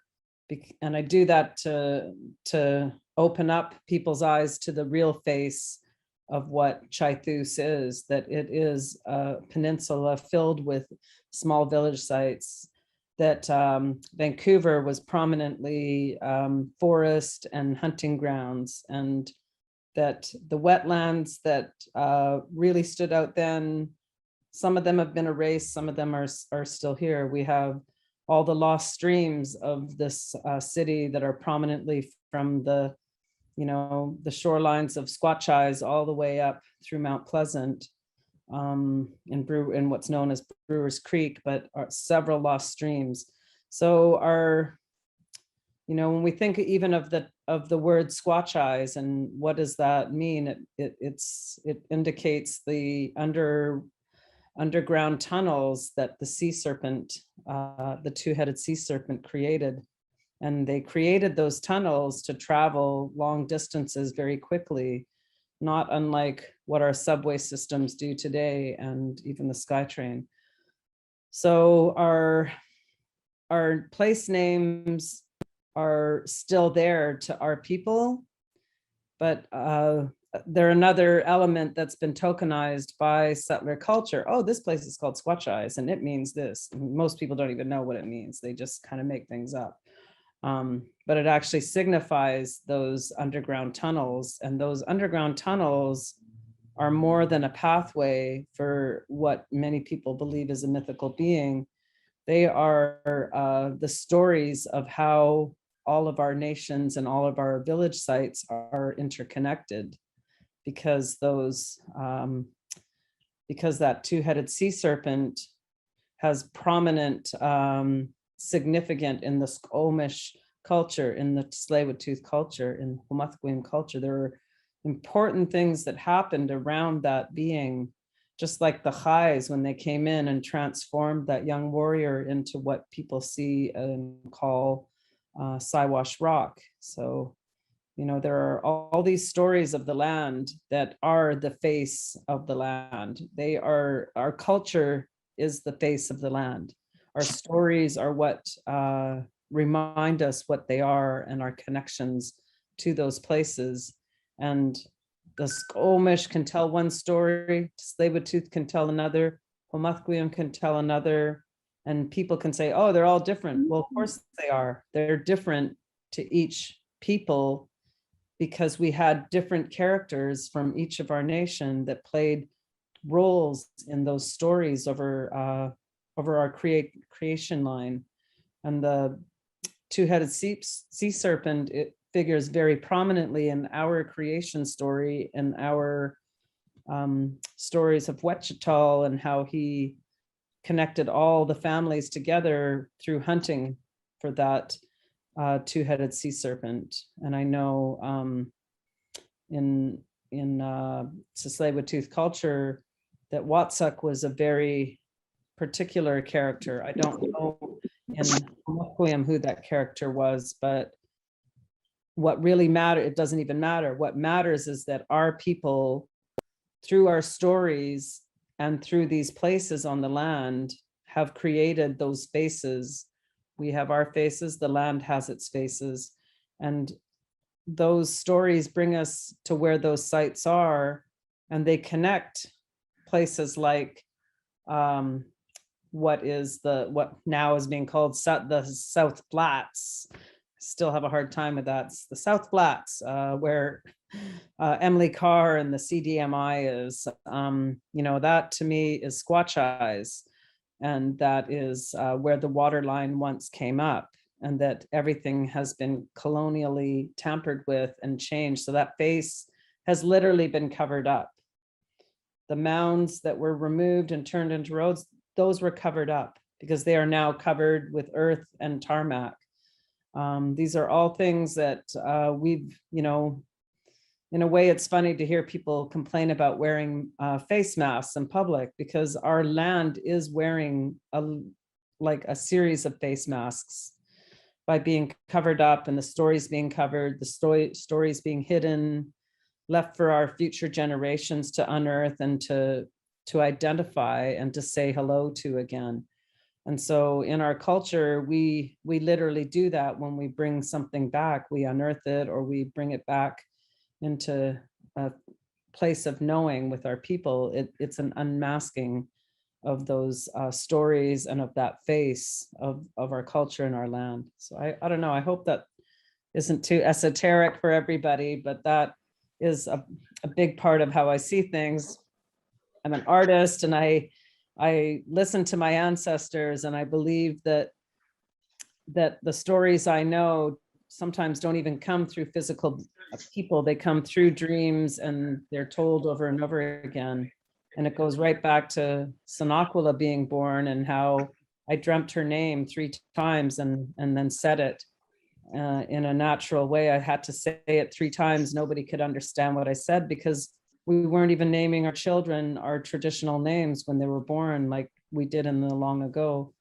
And I followed my ancestors' path and trusted them, even though I didn't even know that name. I brought it back, and it brought conversations back in our community. Why? Oh, where did you get your name? And then when people ask Sonaquila and she tells them, they're just stunned because they realize that's an ancient way, and that these are the simple things that we can do in a modern place and time to revive our culture and to reintroduce ourselves to the land and to those places. Thank you, Jonas. That was a really good question. Yeah, for sure. Thank you for sharing. Yeah, no, you mentioned Stanley Park. It's like, it's night and day how it is now, because Stanley Park has such significant cultural meaning to us. You know, it's a world famous park now, but before that was our safe havens. We had so many communities through there. We had a Stotlos, which is Prospect Point. And when settlers came, I was sharing this in our little breakout room. When settlers came, they burnt down our mifla autos. They burnt down our sacred longhouses, our places of shelter at Stotlos, not once, but twice. So they came and tried to remove us. They burnt us and they tried to send us off. But we came back and we rebuilt those mifla autos. And they burnt it down for a second time in the early 1900s. And they put us on barges and they shipped us off to Homolchistan, which is Capilano and the reserves on the North Shore now, where we accumulated and we lived in prosperity within Huai Stanley Park. So it's quite the dramatic change from what the park is now from what it used to be. It's quite eye-opening, and it's really dramatic, and it is hurtful. It's full of pain because the history of what went through it. And yeah, the legends do tie us to where we come from, and the legends do tie us to our ancestors. I'm carving a mask right now, Homosum. And Homosum he had significant spiritual powers, and he was on the border of the Squamish and the Musqueam territories. And he used his powers to create thunder and big waves and storms where he would sink canoes. And you mentioned Chais. Chais are 4 brothers, spiritual brothers. And Chais heard of Homosum's power. So they went to go pay Homosum a visit. And as Homosum seen this canoe coming, he created this big storm, this thunder, rain, lightning, big, huge tsunami waves. And the canoe just kept coming. The canoe was kept coming and coming, and he's using everything he had, and he couldn't sink this canoe as he sank the other one so easily. And he was thinking, why can't I sink this canoe? What's going on? And he kept throwing everything he had into trying to sink this canoe.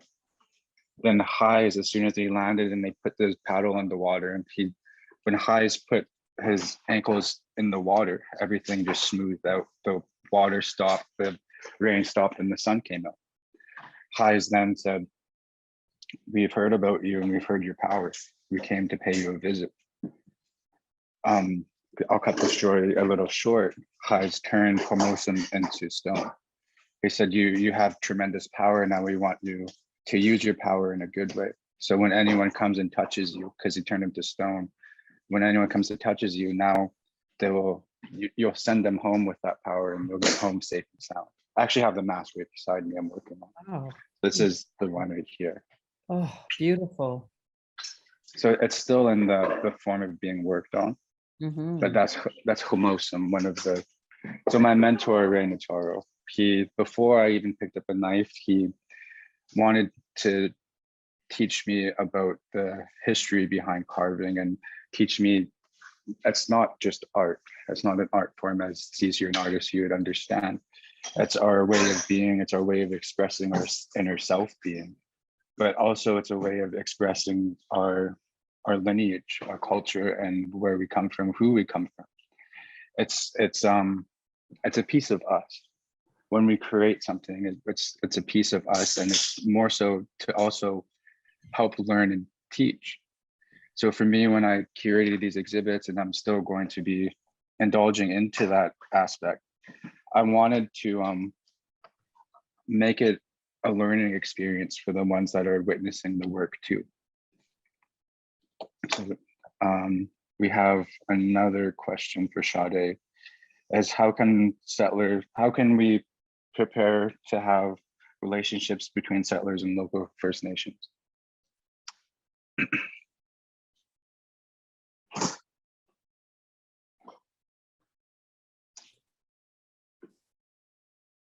So I'm gonna read it out loud. How can settlers prepare the relationships to do good work with local First Nations? Change our policy, hiring curators, asking what is needed. You want me to elaborate on the last sentence? Or? Just anything you feel comfortable with. Everything about that, if that calls to you. Okay.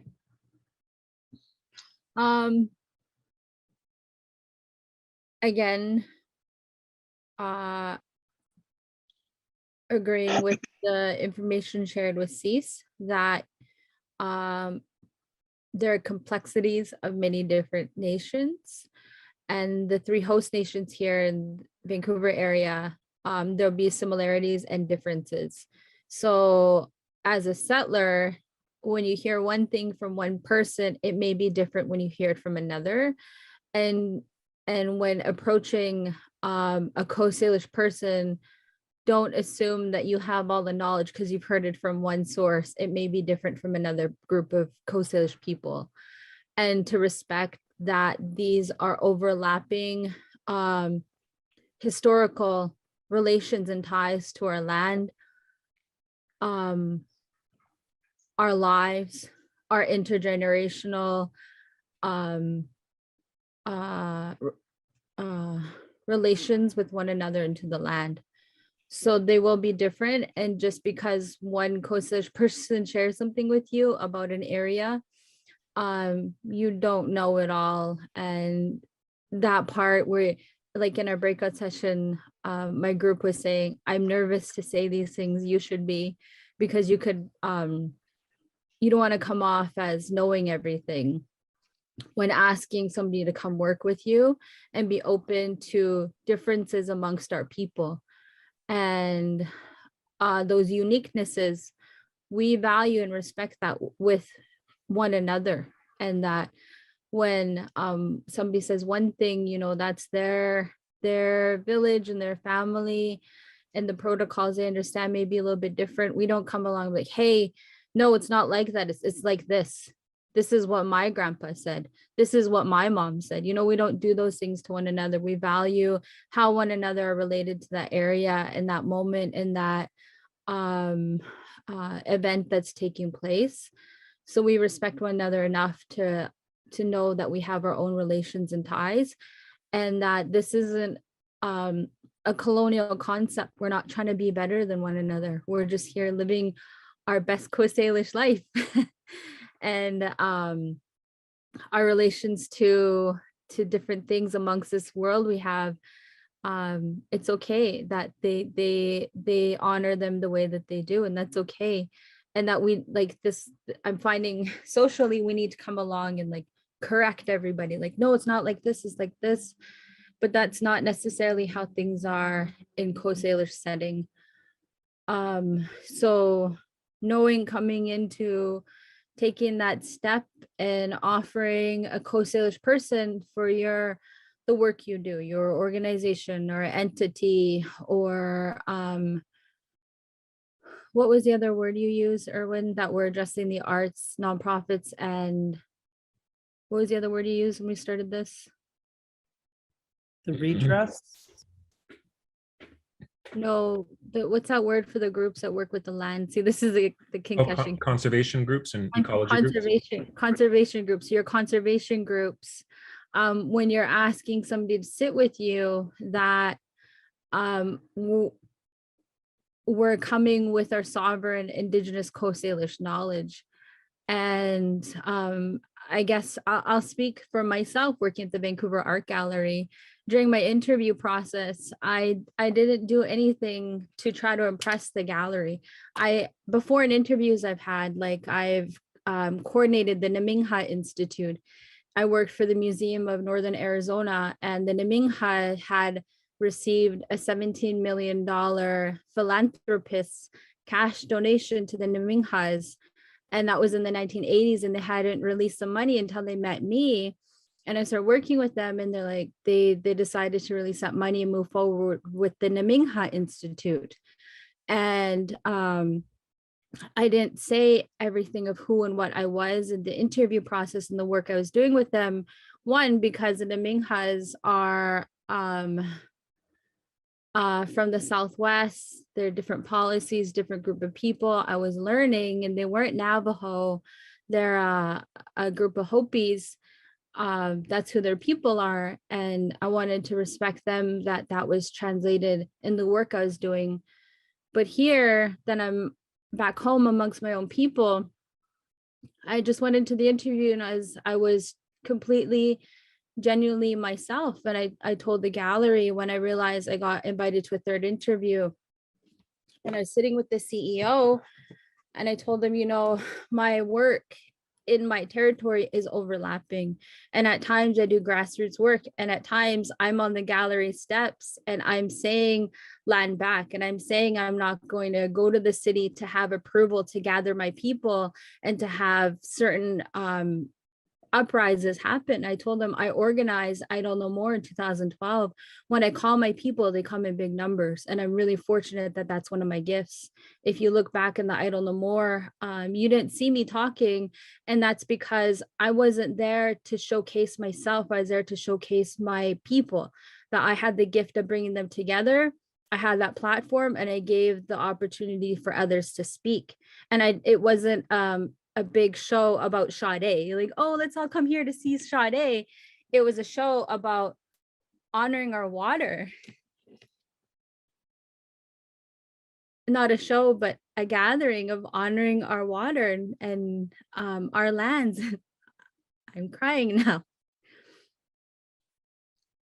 Because our children need that. And I needed those strong voices to come forward and say, we need to protect this. And I told my work, you know, I'm not going to stop being who and what I am to work here. And that if I have to come forward and gather on these steps here, it's a very common place to do, then I'm going to do that. And you guys need to just understand it's nothing against the institution here, but I have a leadership role in my community, and you need to keep moving forward with it. And I told them I'm not going to sit back and be quiet in our meetings if I feel like something's going against my sovereign Indigenous rights, my birthright since time immemorial. I'm going to speak up. And I've done that since I've been there. I didn't really care what executive role they may have or how many decades they worked there. If I felt like it was something that the policies were going against Indigenous sovereign rights, then I've spoken up already. And for an example, they wanted Coastal Wolfpack to sign a number of documents on Orange Shirt Day. And I said, they're going to be too busy. Not every person can get to those documents. You can have one person sign on behalf of their family. Like, well, what about legal repercussions? And what about if they say this and that? And I told them, no, you need to respect the matriarch of the family. She can sign on behalf of her children and her grandchildren, and that's enough. You don't need to get every single signature from every single person. She can speak on behalf of her family. And then they're like, well, what about photos? And they need to assign to this. I said, well, you're speaking to the only person that's going to be uncomfortable with photos being taken. And that's me, of my daughters and myself. We don't take too many photos all the time for some situations. And it's because we're grieving the loss of my husband and their dad, but I'm consenting to it right now. So you're already talking to the person you need approval from, and I'm giving a verbal consent to take our photos on that day. And they just couldn't wrap their minds around it. And I said, you know, of all days, Orange Shirt Day isn't the day you want to enforce colonial concepts onto Indigenous community. And on Orange Shirt Day, you need to let us just do the work that we need to do. And I really encourage them to let them know, you know, this isn't a celebration. This isn't celebratory. This is us uplifting our people so we can keep coasting along. Because with the residential school findings, we're going into burnout and we're all very hurt. Myself being an intergenerational survivor, my first memory in life is an act of violence, and it's tied to the residential school. My very first memory in my life. And I let them know that I'm not the only one, but many people, and not all of them are able to stand as strong as I am right now. And they're coming here to hear the songs and to hear the voices of our elders and our leadership, and to pick up that medicine so they keep going on. So inviting Coast Salish people to the table with policy making and to be a part of the fabric of the work that you're doing is going to look different than the colonial concepts that you're used to. And you need to put aside that constructive thinking that you've been raised through this indoctrined, westernized colonial world that's placed upon us. And that when we come to the table, we need to be respected in what we're sharing with our sovereign knowledge that is just as powerful as your indoctrined people, or even more so, that it's been here since time immemorial. And even me, I let people know, yes, I'm a young woman, but please don't use my age against me and my gender.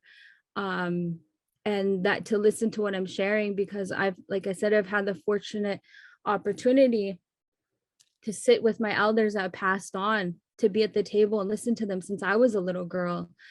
And I struggled with school growing up in some ways, because I know Jonas can relate to this. Those longhouse ceremonies can go on for hours and hours. Cease as well. And your daughter, I could be sitting there until 12 o'clock at night, 8 years old, having to then go home and get ready for bed and be up in a few hours to go to school.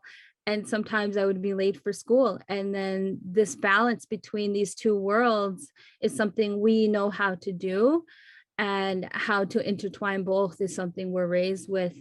Fortunately, being Coast Salish people, we're still very intact with our culture.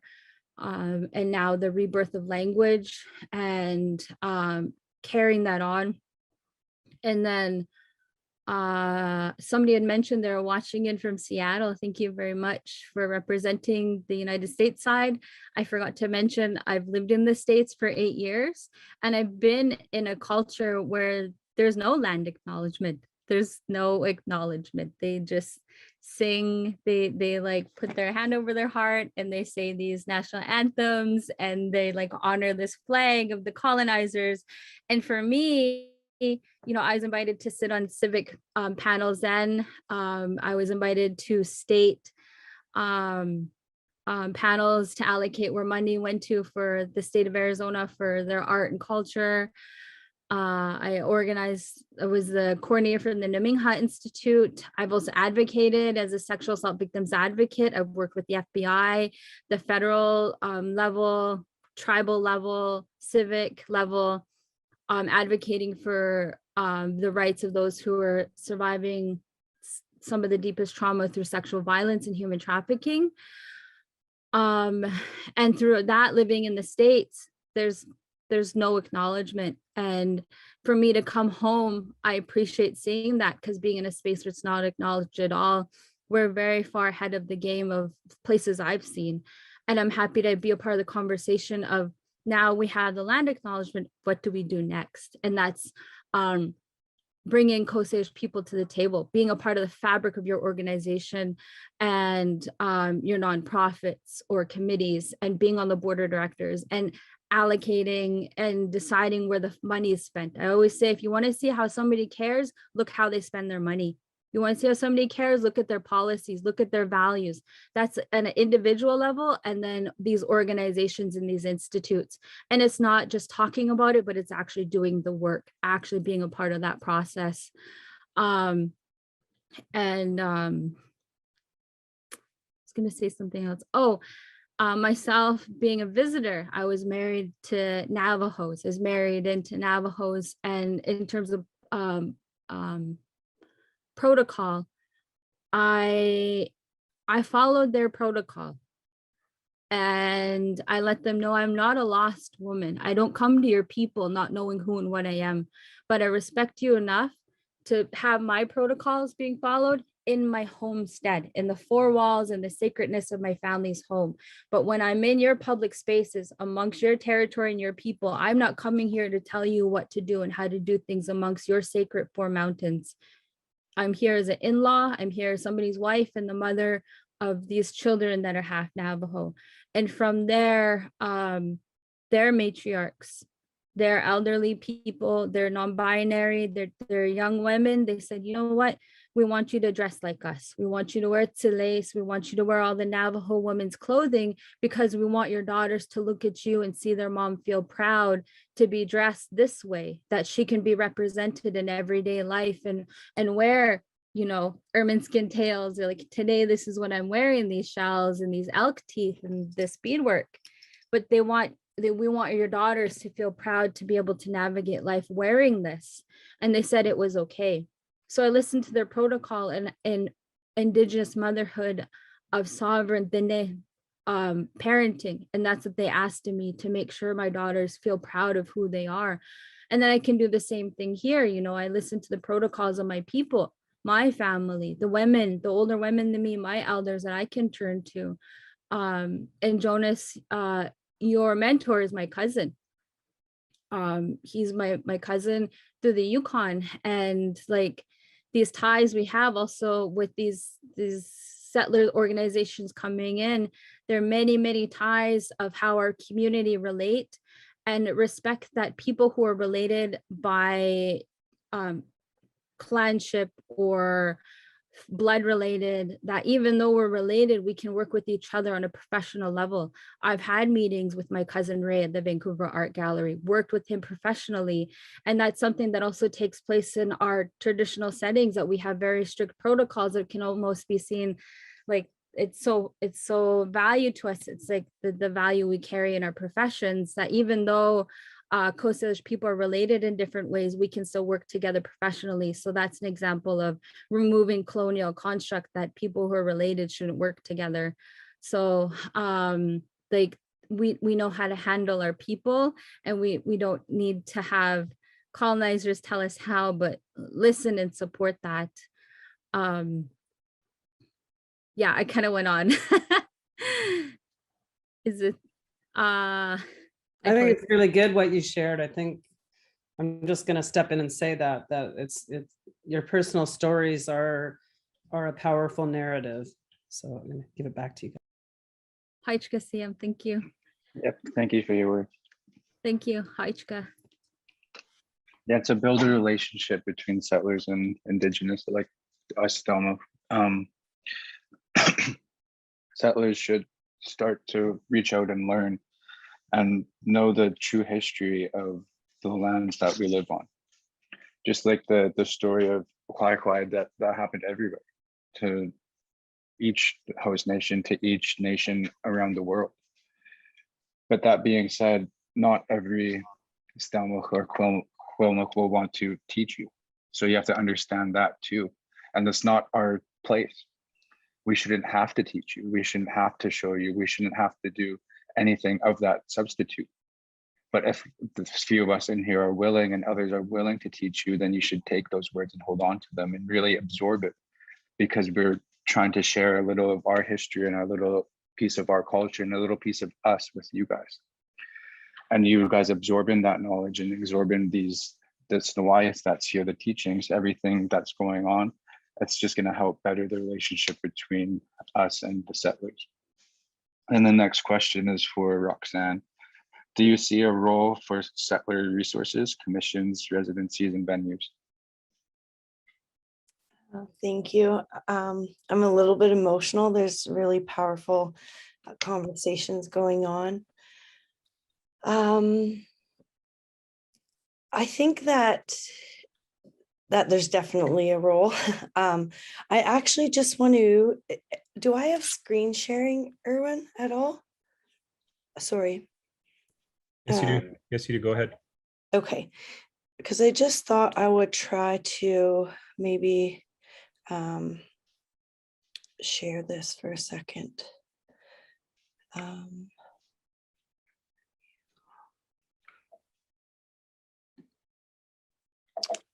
Okay, I guess that's not the best. Let me see. Okay, just figuring out how to do that first. Okay, so I'm just going to share my screen. Am I sharing now? No, not yet. Not yet. Didn't do it? Okay. You almost got it. Sorry. Okay. You got lots of time. Screen share this. And make sure it's not full screen, because it hides when it's full screen. Okay. Here we go. Looks good. There we go. Okay, so you can see it? Mm-hmm. Okay. Yep. Can you see my whole desktop or just the presentation? Just the presentation. Okay. So You can go full. You can now do slideshow. Yeah, okay. There you go. Perfect. Fantastic. Looks great. So I just wanted to share, because I felt like this fit into what Cease was speaking about as well, and just the visual representation on the land. So I was going to share a story. I was on Chief and Council for Semiahmoo First Nation for 6 years. I have my own feelings. That's a whole nother conversation about colonial INAC governance and the bureaucracy that that Canada continues to subject our people to, advocating for things such as water. But back in 2017, when I was on council, I received a disconnection notice for water, which was very emotional for me because it was the water that I brushed my teeth with. It's the water that I bathe my children with. It's the water that I drink, even though it's probably not the safest water to drink due to our old pipes. And why I feel that this happened is because of, I'm just going to skip ahead here, is because of the erasure of our visual representation on the landscape. So White Rock is known as White Rock due to this large rock. The rock's name is Pequalis. There is a reference to the space being white, but it's referring to the space. And so I did a lot of research, spending time down there and contemplating how a community could disconnect another community from water that's been in the area for thousands of years. And I was asked to do a show there, and I ended up having this show called Pequalis. And there's, so it's a granite rock, and it was said to have been moved here during the time of a great flood. Our origin stories trace us back to arriving in the bay at the time of that great flood, where we loaded up our children in canoes, and this is where they're said to land. And so I'm just going to show the previous picture. So this is one of the works, having an unwhitewashing ceremony. And I felt that it was very important to kind of take off the layers of this whitewashing that's been done. They actually blew up the White Rock. They blew it up to make room for the railway. And the rock landed where it is situated now. And they had an annual whitewashing ceremony to remove, or sorry, to what they say is like to hold the rock in place after they used dynamite on the rock. And I just wanted to use that to kind of frame my response a little bit, in that, uh-oh. Are you guys there? Yeah, right here. I don't know what happened. Did I stop? The screen sharing just ended. Okay, fantastic. Everything vanished. Yeah. But where I'm at is not going to be where everybody else is at. So I'll tell you, I have an amazing opportunity to make a poll for SFU. I have an envisioned, powerful woman that I would like to place there. I have an amazing team working with Lewan and Daniel, a settler from Surrey. I have reservations about taking that money, reservations about making an object that will belong in possession of people who are silent when genocide is upon us.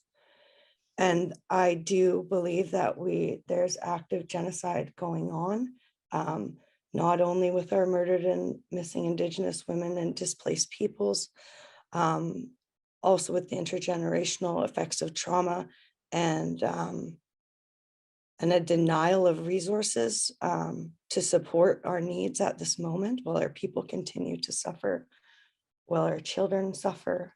The suffering is by far not over. So in terms of where I'm at as a mother, as an artist, there are things that I won't engage in.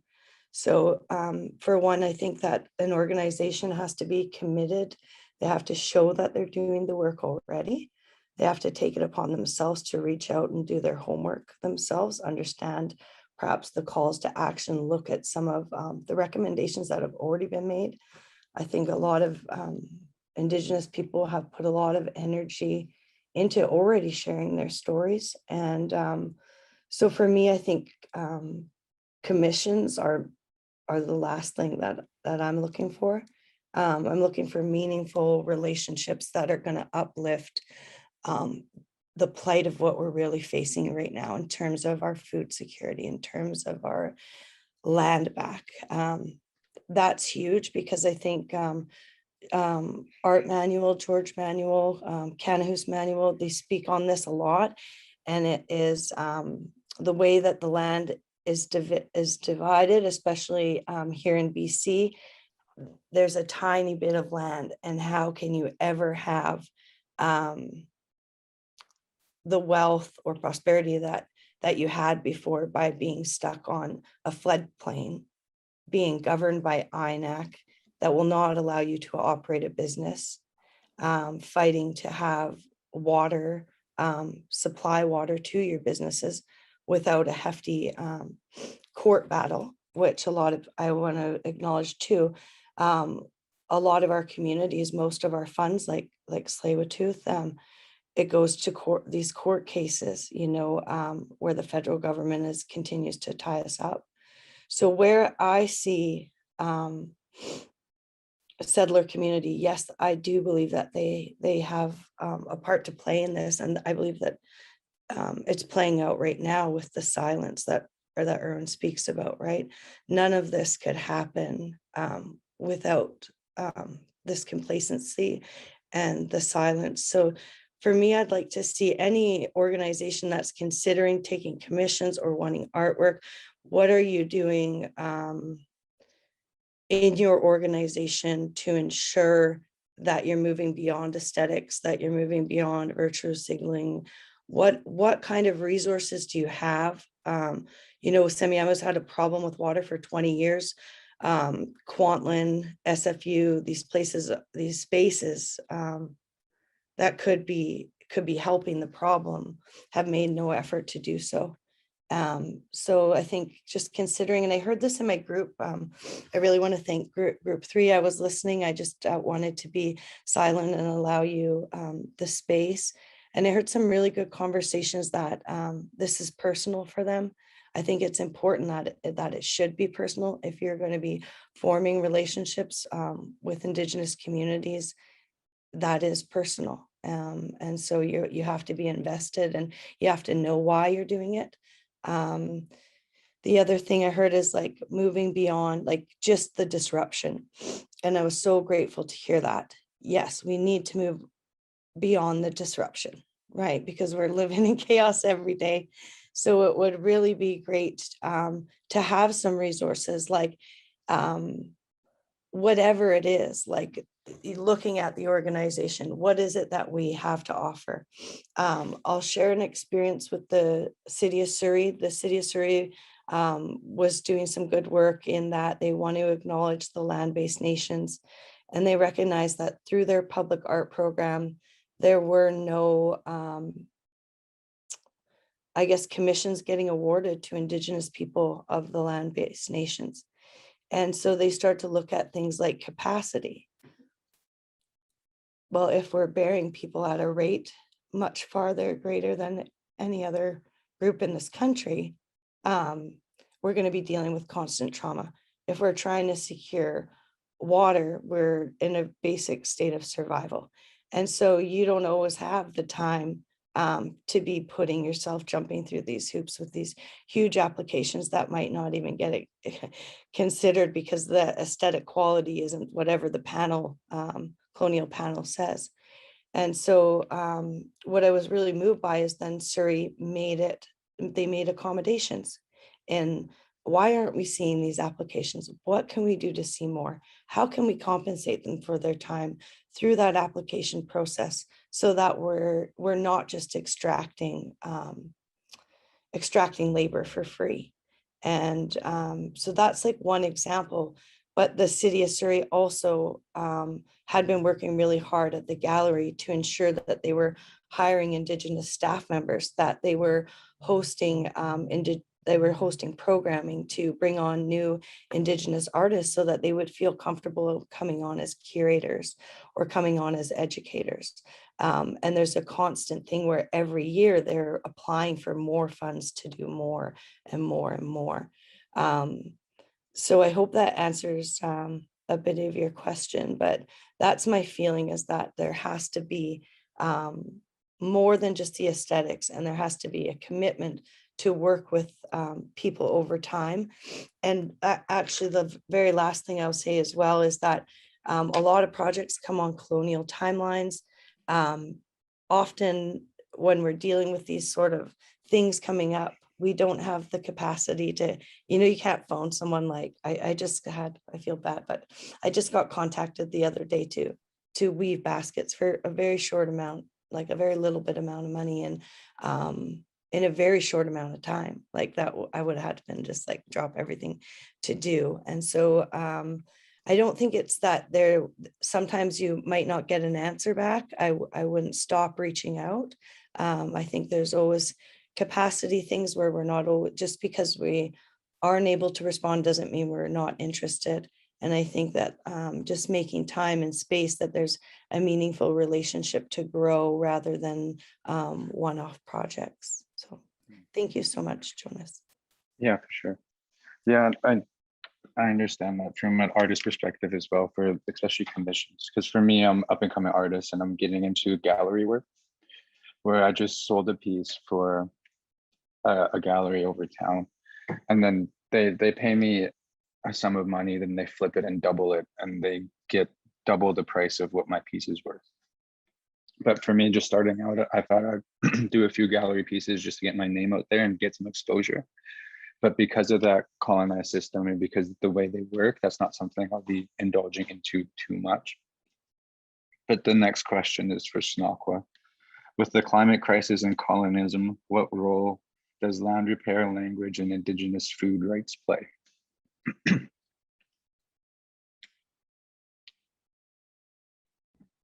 There we go. Yeah, I think that a huge way that I've been seeing as working with the plants, it becomes kind of this answer to everything, where the plants, if we listened to the management system that Mother Nature has, like even just looking at Maplewood Flats as an example of, that's really the only somewhat intact mud flats on the whole of the North Shore, whereas just around 150 years ago, if you were at Eslahan, if you were at Humulchison, if you're at any of the other areas outside of closer to Utsnatch, that all of our villages had tons of the sand and of the big sandy mud flats to go right out for when the ocean is going in and out, and where the forest is naturally providing oxygen to us to breathe. But just seeing that how like even for it's kind of a silly example, but my kids are watching like the Magic School Bus, and it shows like in like a delta or in like a muddy stream that all of the plants that are in that ecosystem are getting rid of all the toxins and the runoff and all these really horrible toxic like human introduced elements, and that it's funny that humans want to like create a human made process that will do like green things and recycle things. But if we look at the way not only us as Coast Salish, but even globally around the world, people would be using like plant leaves instead of disposable things. Like I've seen in like the Philippines or in places all over the world, it's like, oh, they're so inventive. They're using like banana leaves or a different plant material as biodegradable cups and plates and things. And it's like Indigenous people around the world, including here, like we would make things from the land, take it, I guess, out of the land, but it would go right back into the earth and into the water. But today it's kind of this like opposite of like, we need to have a quick disposable, have a paper plate that we don't need to wash and put the time into. But just looking at that slow, not so instantaneous aspect where our plants take a long time to nurture and to grow. And then we know the respectful ways to honor the plants of what all the gifts are that the plants have to offer us.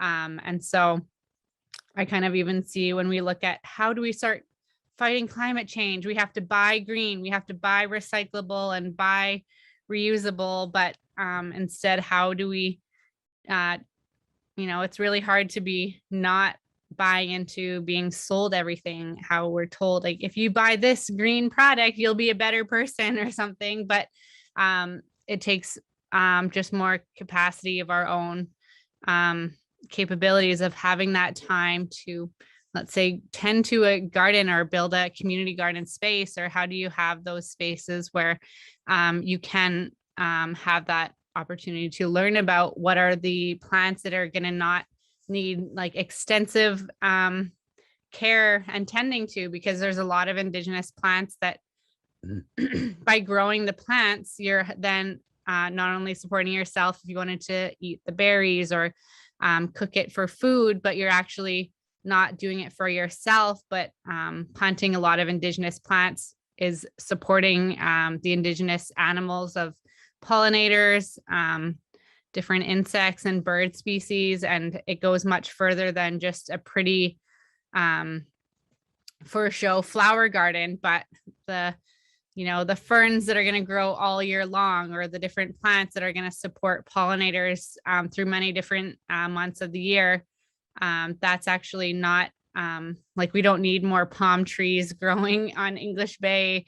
We don't need the for show aspect of understanding what is going to be doing right for the ecosystem and for the land and water, but trying to look at how something as that concept of community gardening, it's something that, like, I've learned a lot with my mom raising me to be involved in community gardens, and even I think it would help people's relationship to each other as a community, but also then detaching away from having to buy things or having that accessibility. But one example I saw this past summer working with a community garden in Vancouver, that there was a woman who saw, like, a lot of people were like, oh, you stole my my carrots or whatever plant I was growing. And there started to become this like tension between the gardeners. And so what she did was grew raspberry bushes on the whole outer side of the fence of the community garden. And I was at this like gardening party, and they were saying, like, after this woman was taking initiative to say, like, well, this is for everyone to pick them, like, kids can come pick the raspberries, or just trying to share that even something like a community garden, which you think would just really bring people together, there could become tension even in something that's really just meant for everyone. But just looking at how holding those spaces, we just need to be reminded that, like, there's things that's for everybody to share. And just looking at how, to me, I would see community gardens as a space where we can share, as our food says a lot about our culture, says a lot about our own upbringing, or what we want to see change in the future of how we bring to the table, I guess, so to speak, our different cultural teachings. And for our own community garden in the North Shore,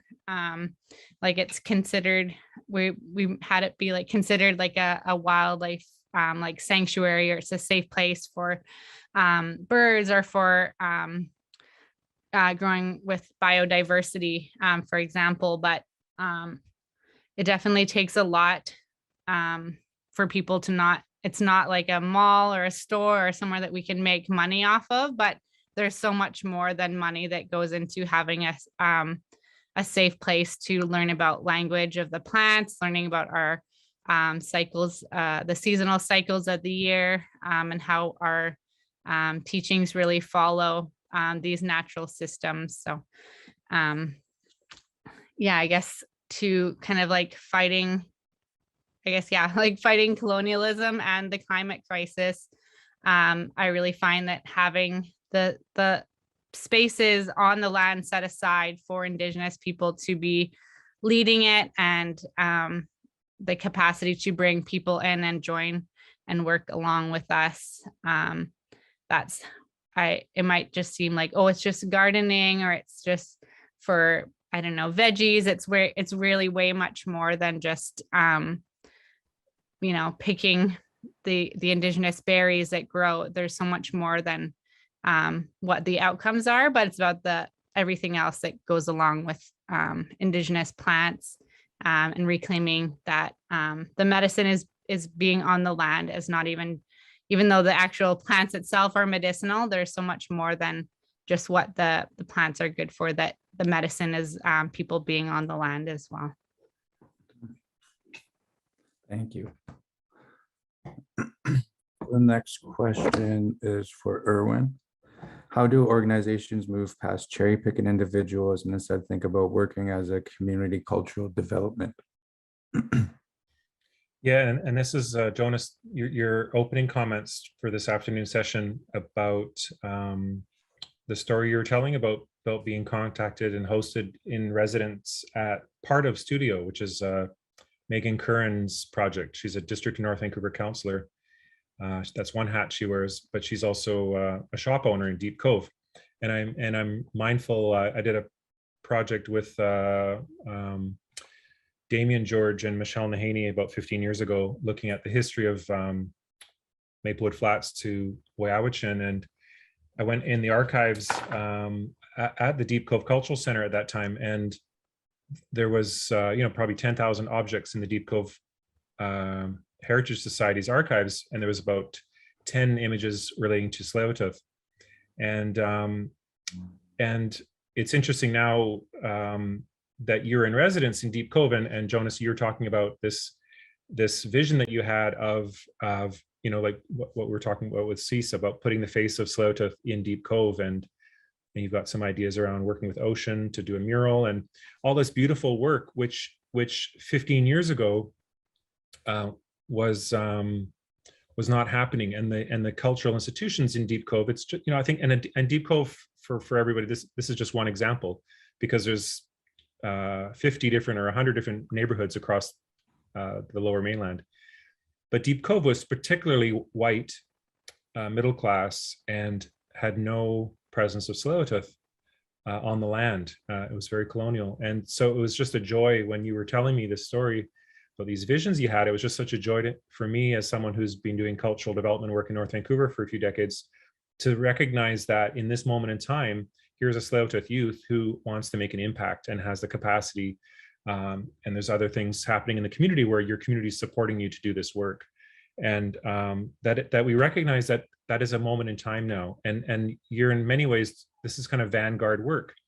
And this is work that really, I'm really lifting my hands to you, because this is work you're showing to myself and my peers in the cultural sector, the cultural administrators, that this is something that we need to be supporting, that this is work that you can't do on your own, or we can lift you up so that you can have more of an impact. And so that it's not just you and Ocean, but there's other Tsleil-Waututh artists also having an impact.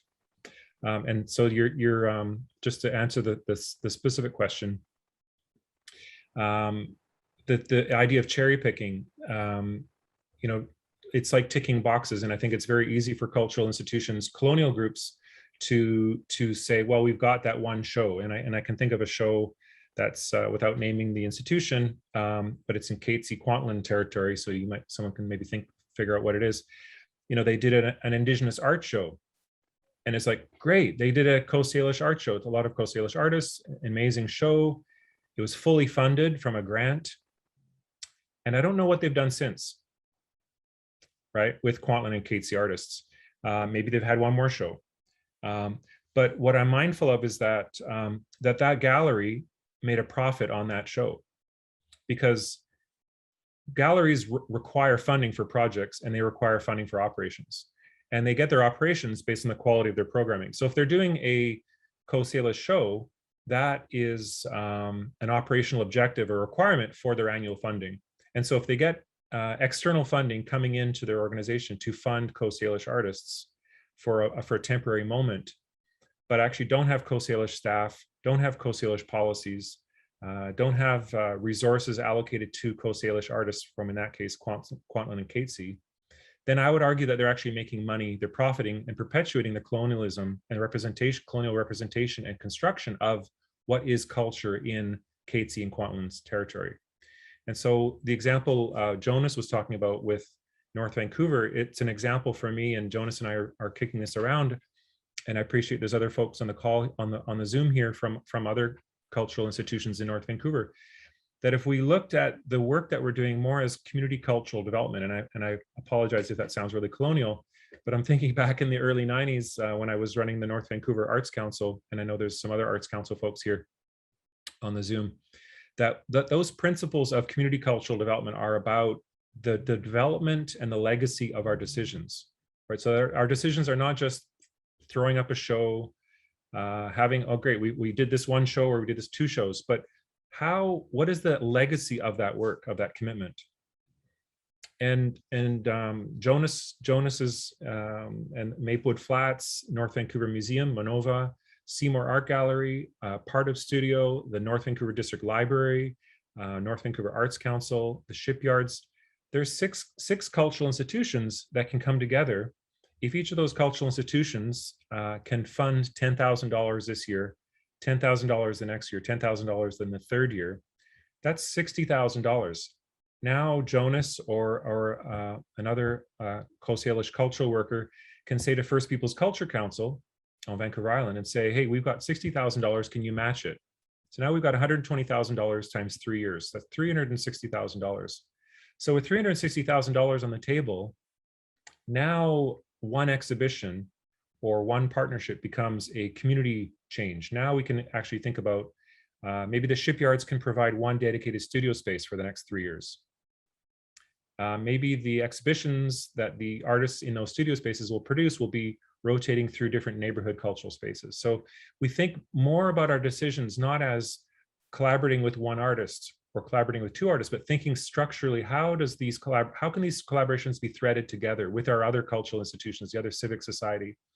And then when there's this robust cultural presence of Tsleil-Waututh and Squamish in North Vancouver, for example, then it's much easier for district council and for city council to make bigger decisions. And to Roxanne's point about having her water shut off by White Rock, right? So the district of North Vancouver and the city of North Vancouver there's a lot of significant contention in those areas, right? When Tsleil-Waututh want to do development, land development, and the district of North Vancouver is making that difficult. Or a district councillor this week is in the North Shore News critiquing publicly Tsleil-Waututh. You know, that's harmful. And that reinforces the kind of white supremacy and the kind of racism that is operational on a day-to-day basis.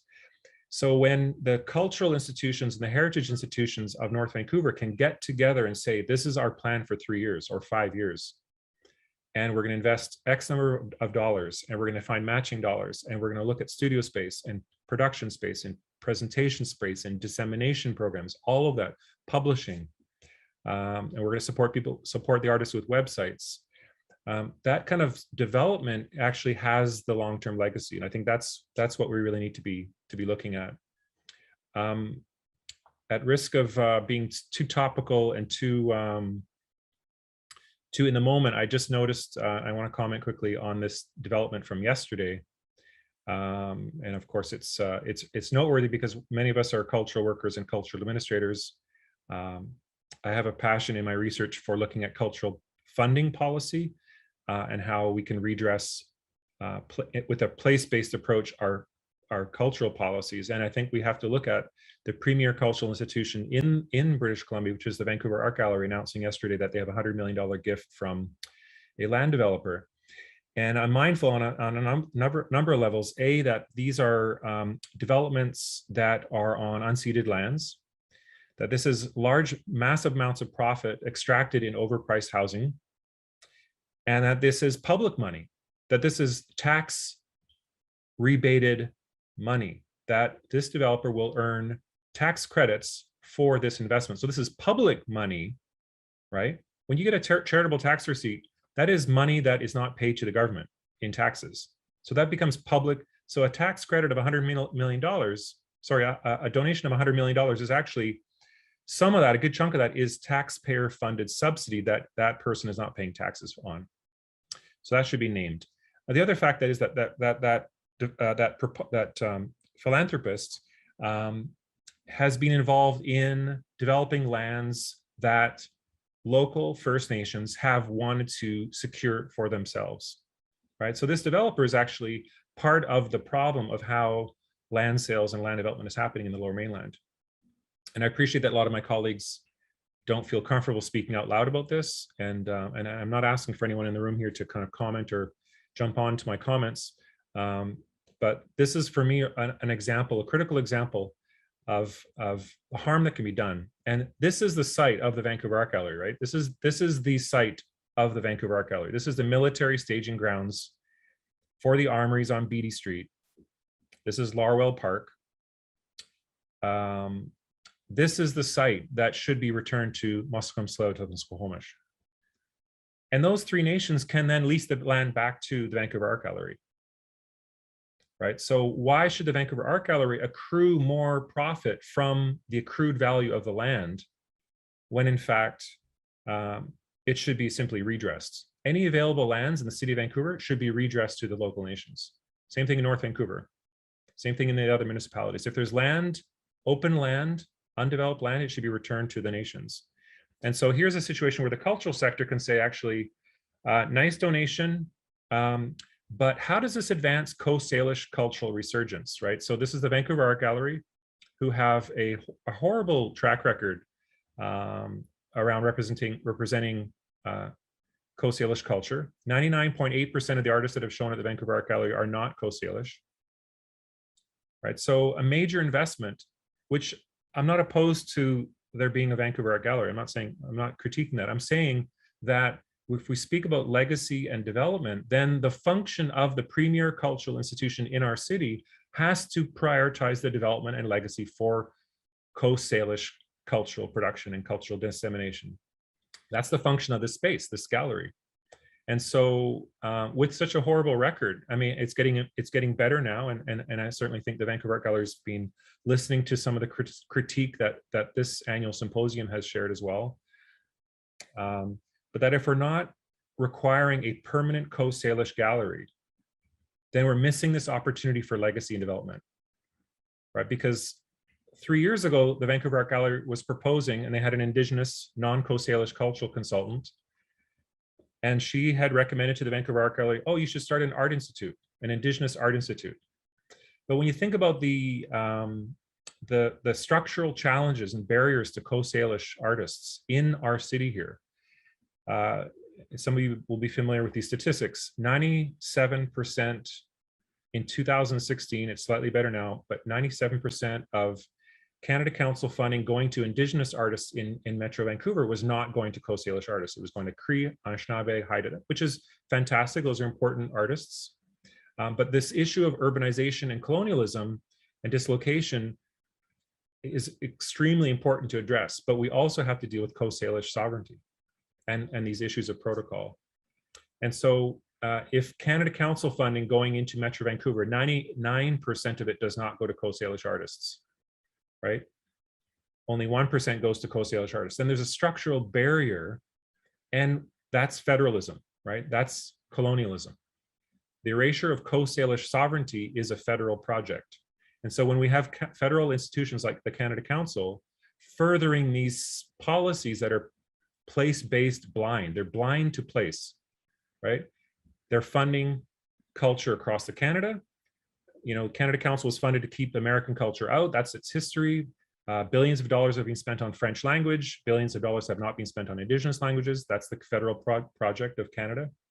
And so it's time for us as settler cultural policy geeks and cultural policy workers to say, when is enough is enough? We have to prioritize Coast Salish cultural resurgence. If we're spending money, hundreds of millions of dollars on cultural institutions at this time and place, we have to prioritize not just the aesthetic exterior design of a building, but the kind of political economy of the inside. Who is shown, whose work gets advanced, whose careers get advanced. And we really have to be prioritizing, in my opinion, Coast Salish artists at this time. So a long comment Jonas, but I guess I'm trying to pin both the issue of how we make our decisions as cultural institutions and think about how we can leverage these beautiful moments. Like, let's be proud of the Vancouver Art Gallery's decision, but let's make sure that there's an accountability to a resurgence of Coast Salish culture, and that's best done through frameworks. And we have this beautiful opportunity in North Vancouver, in other communities across the Lower Mainland, to kind of coordinate our work better so that we're not cherry picking, but we're really collaborating and leveraging these beautiful resources we have, these privileges that we have of our buildings, of our funding systems, of our programming budgets. And rather than thinking, hey, this is going to look great for our funders, or this is going to look good for our members or our public profile, but actually it's not about us. It's about the Coast Salish artists in our communities, and how do we structurally change it? Because this is 2021. We know this for decades. It's not getting better. It becomes very performative. It's getting better in increments, I should say, but we can do better than increments. We can deal with it structurally. So I'm just I'm grateful to be able to share this work with you, Jonas, and really excited about things that we can do in North Vancouver. And I hope that folks in other municipalities, and there's folks here from New Westminster and Seattle, that there's other people who can learn about this work around changing the way we do the work. Probably time for breakout rooms, because we're rapidly, Roxanne? I was just wondering if you could perhaps share what you did with the mudflats and perhaps the process for the new space and agreements that you have. Sure. I can just pull up a graphic actually to show a little bit about that. There's work that we did. This graphic is interesting because it shows the outcomes of policy. So if we look at not reconciliation, but redress, so if we look at structurally changing the decisions, and this graph is not actually up to date, it's actually probably about 10% out, but we'll update this very quickly. In 2015, the Wild Bird Trust of BC had a caretaking agreement with the federal government for land that was adjacent to Tsleil-Waututh Nation. And respectful of the fact that it was used by other nations as well, including Squamish, who have a village nearby in Seymour River. But that there was no programming, no presence of Tsleil-Waututh in the fiber of the organization. No programming, no participation, no volunteers, no paid staff, no contractors. And yet that organization, in terms of a conservation organization, and a birding organization, which I would argue is cultural, a white culture, a settler culture, albeit nevertheless it's still culture. That it was, and as cultural workers, we have to follow policy, right? Our policy should be, and our funding should be tied to service to community. And so if the programs are only white men as the experts presented to the public, setting criteria saying our goal is to do 50% Coast Salish programming, or our goal is 25 or 50% of our programming is for Coast Salish community members. Maybe we don't even do programming for non-Indigenous community members sometimes. Maybe some programming is explicitly for Indigenous community members or First Nation community members. I remember back in the 1990s when we booked at Under the Volcano Festival in Kate's Park, Weyowichin, we booked Cashtin. And Cashtin, this is like the early mid 90s. And our measure of success, I mean, it was exciting to have Cashtin at that time, like they were the biggest Indigenous band in Canada. But our measure of success was that Indigenous community members were in front of the stage dancing to Cashtin. And that was our measure of success, and we achieved that. It's also I'm thinking that's 30 years ago when we called Weyowichin and acknowledged Tsleil-Waututh on our posters. We were really the only cultural organization in Vancouver doing that. And I think to Sonaquil's point, it was considered radical back then. So we've come a long ways, but I think if you're not doing the policy work and holding yourself to policy, then you won't see these changes.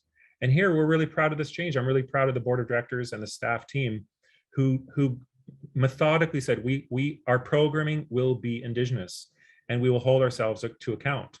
And so we're not virtue signaling by doing this. We don't have a grand anti-oppression statement saying, oh, this is our politics, and our politics are awesome, and so are we. No, we actually just do the work through good policy.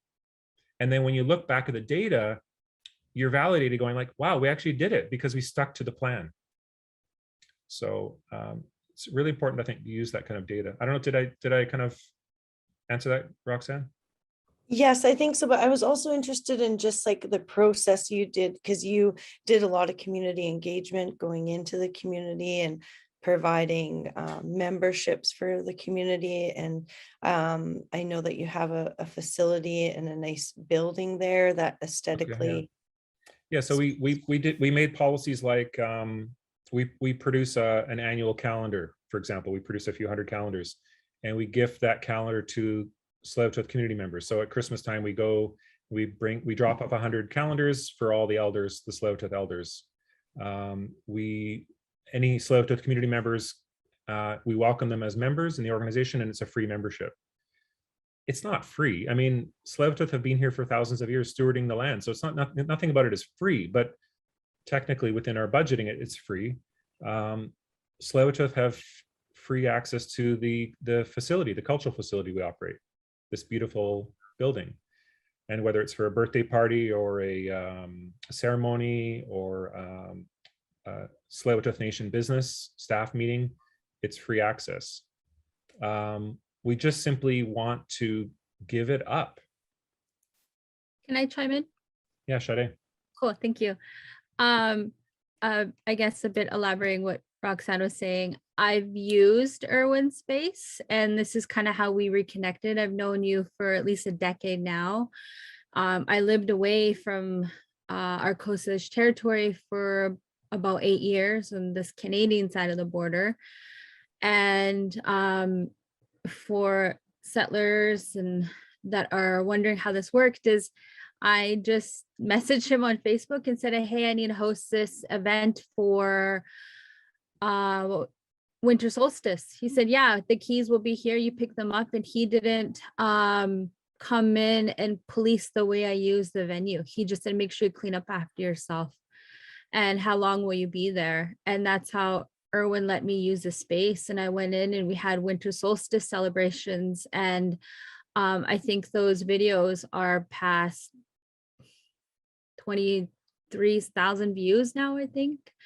20 something. Anyways, it was a lot. And in that process, I was kind of decolonizing the winter time with winter solstice and not just making it about, you know, what holidays coming up, but allowing our people to celebrate a winter time with Coastal Wolfpack. And like Snako said, seeing our children in our regalia and seeing our leadership come forward. And we had some different leaders come forward and speak with us, and the song and dance and celebrations went on for hours. And then again, we've used the space for ceremony, and it wasn't broadcast. It was just some community members needed a space to host ceremony. And as Coast Salish people, we do have a lot of space for that. Then we also don't have a lot of space for our ceremonies. And then even our visiting Indigenous people here, they have pretty much no space for their ceremonies and these really important occasions, like a coming of age ceremony or a memorial ceremony or a naming ceremony.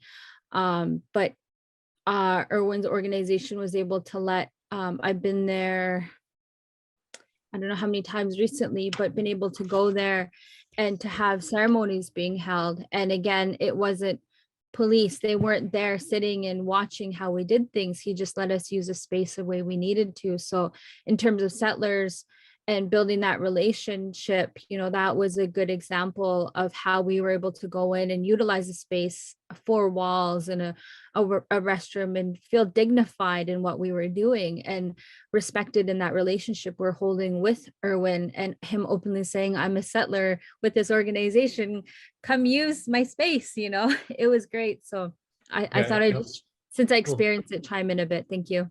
Case testimonials, you got to give us a good Google review. Can I share one quick thing? And I want to go ahead, Roxanne. I also want to invite Leanne to jump in here because she's also responsible for that space, Maplewood. Okay. Yeah, well, anyway, yeah, just call me if you need anything. Thank you. I was just thinking about when you were speaking about the Surrey Art Gallery, the Vancouver Art Gallery, and thinking about that space and then providing a space, like let's just say even the Coast Salish Hall.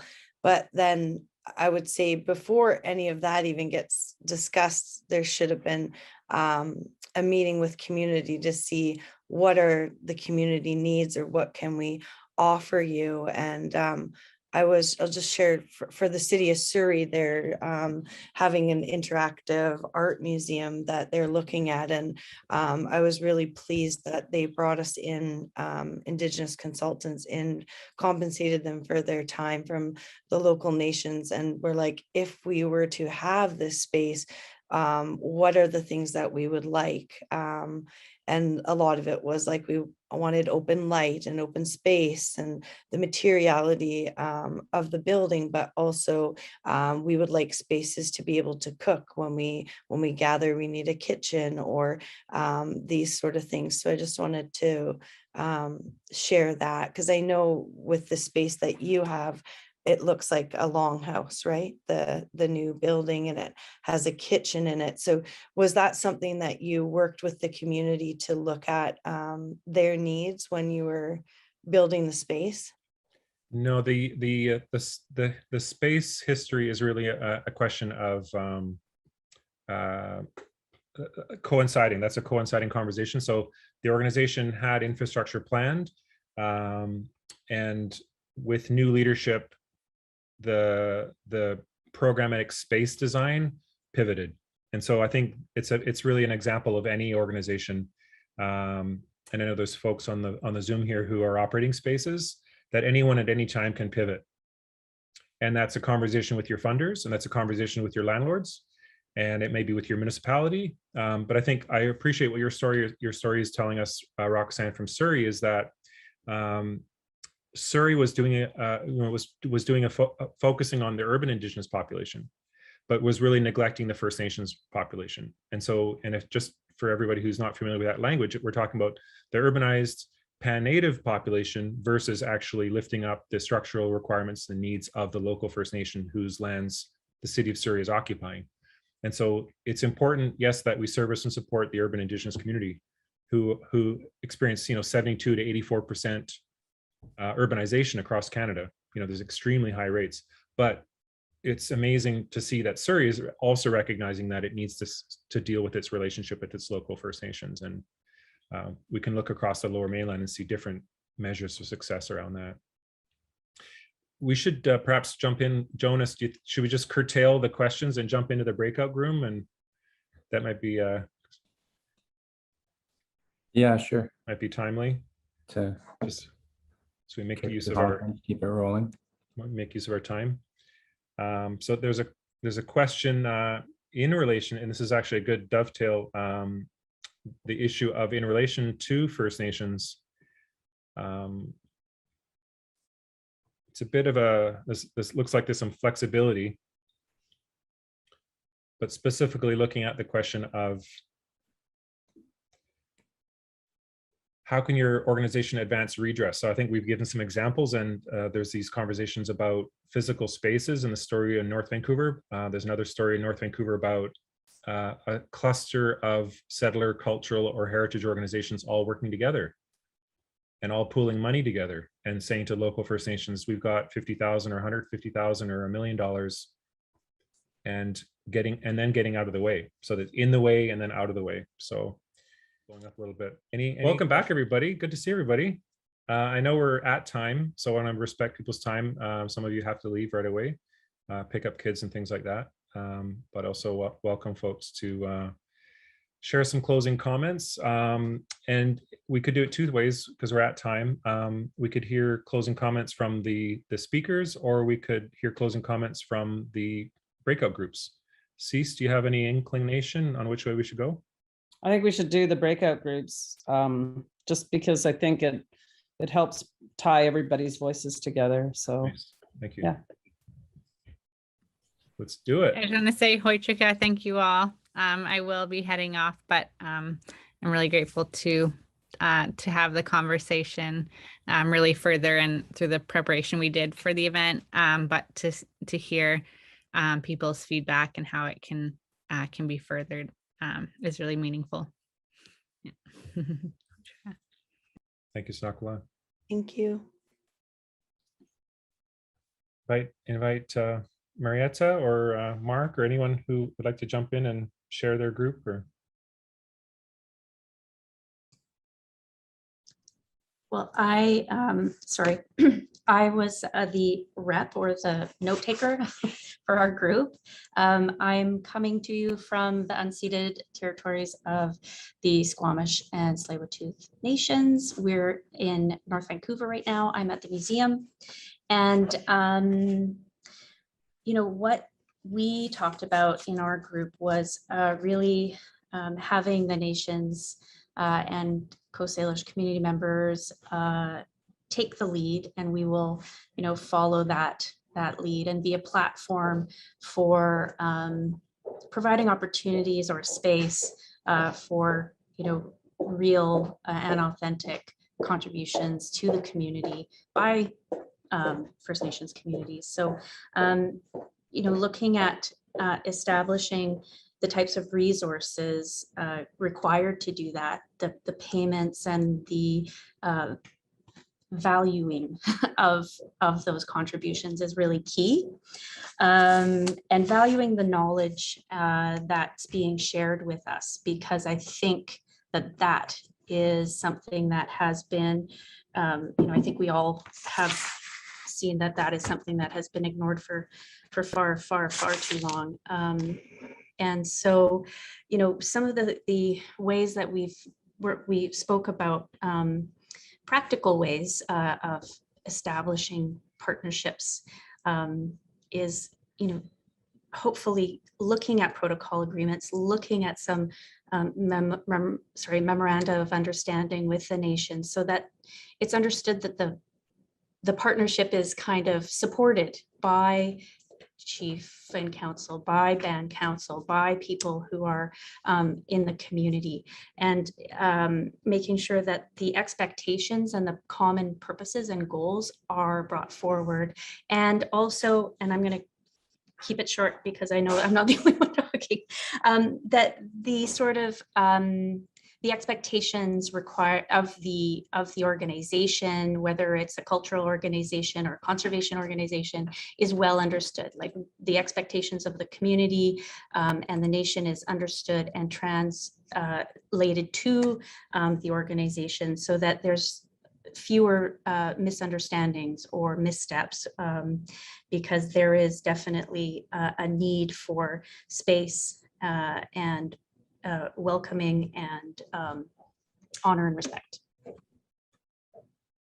Good. Thank you so much for that, Laurel. So it's in our group that we talked very briefly, but because we didn't have that much time.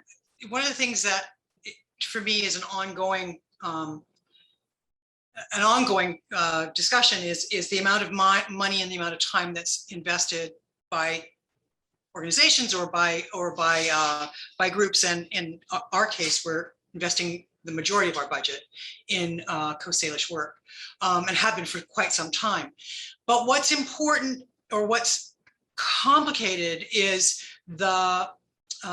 it's the reason I'm being incoherent is because there's so much. It's such a huge conversation because it has to do with mentoring. It has to do with intergenerational trauma. And how do you translate, how do I take the knowledge that I have after 40 years in the business of producing theater and mentor people so that they're able to move their message forward in a way that's meaningful for them, and getting out of the way. What does that mean? What does that look like? How, after 40 years of being a producer, do you get out of the way? Can you get out of the way?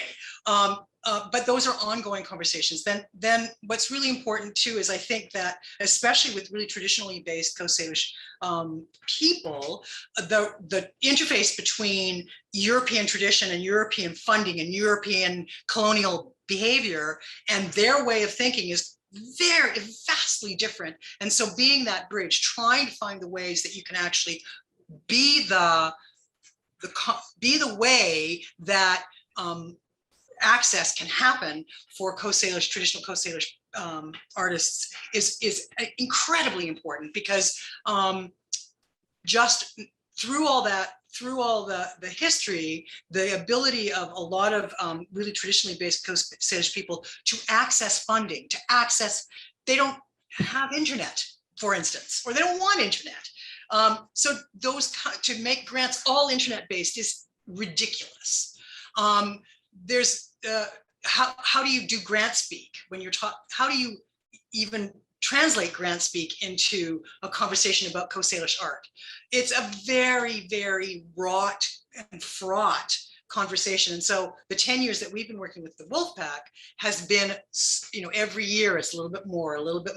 And I'm working right now mentoring two of the members of the Wolfpack to take Mortal Coil over eventually.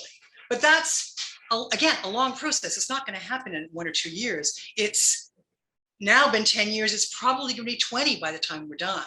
And so I think that's really important, that you have to talk about time and money and capitalism. That's a big one too, but we won't go into that because that's a whole other conversation.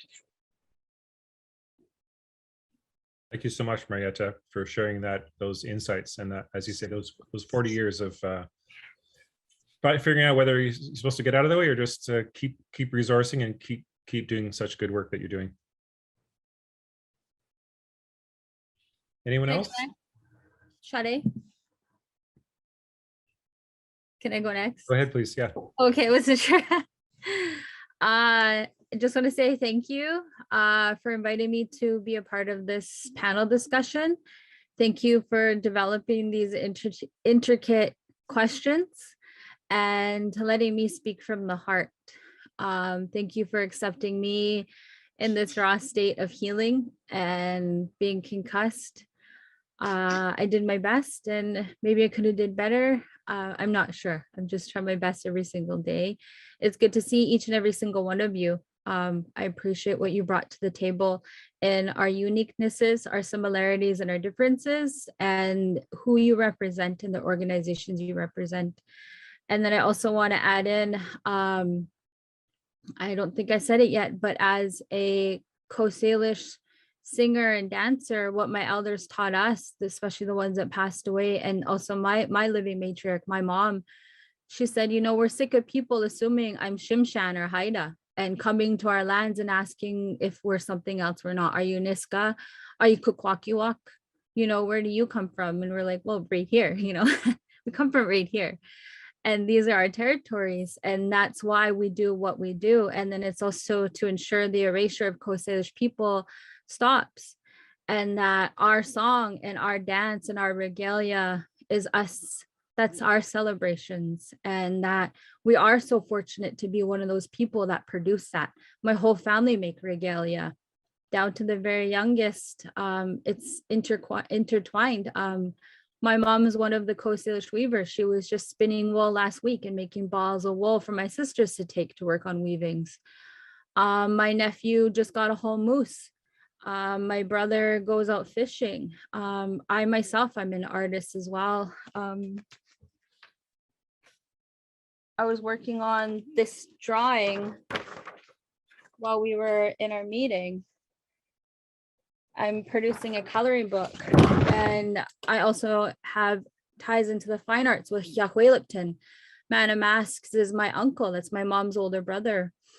And I'm going to ask that you don't totally erase us with this protocol. You do ask us to continue to share our song and our dance, and that our children appreciate that my nieces and my nephews and my daughters, they feel an immense amount of self-gratitude when they're able to sing and dance for the people. And that if you've seen Coastal Wolfpack do this work, we're not out there performing. It's not performative. We're representing how our elders asked us and how our matriarchs asked us to go do that. And it is a process. And I mentioned in one of the groups, not just my Indigenous people here, but all of us be a little gentle on ourselves, as this does take some time to undo the very dirty work of colonization that's been placed on us. It's not our fault, Our our lands are very lush and plentiful, and that's what a lot of what they were after. And then I'll also add in, we're running out of time, but my daughter said to me, she said, you know what, Mom? You know why I love the trees and the birds?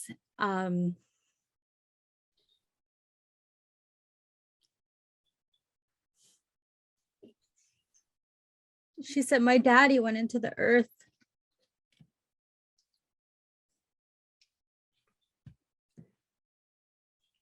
She said, my daddy is a part of Mother Earth, and his body became those trees, and those animals eat those trees and drink that water. My daddy is a part of what takes care of us. My daddy passed away, and now he's our medicine. And that's why we're a part of Mother Earth, is all of our ancestors became those trees and those rocks and those medicines that we participate in, those teas, those animals, all of that, you know, those are our ancestors. That's how we're tied in. And then when we express ourselves through our arts, when you see the mass that Jonas shared, that's one of our ancestors coming out. The drawing I just showed you, that's one of our ancestors coming through me to share with our people.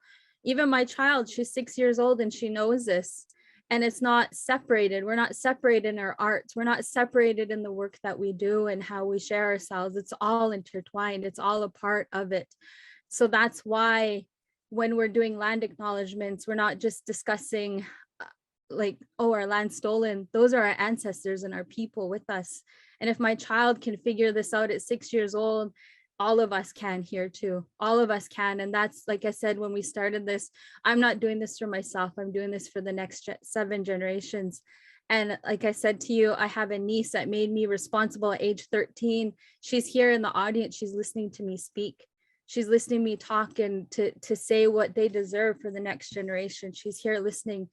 And I keep encouraging you, think of that, think of them, and have that compassion and humility and work with dignity that way. So thank you again for letting me be a part of this conversation and trusting in me. And I'm going to continue to do the best work that I can with humility and compassion and acting from love. Haichkasiam.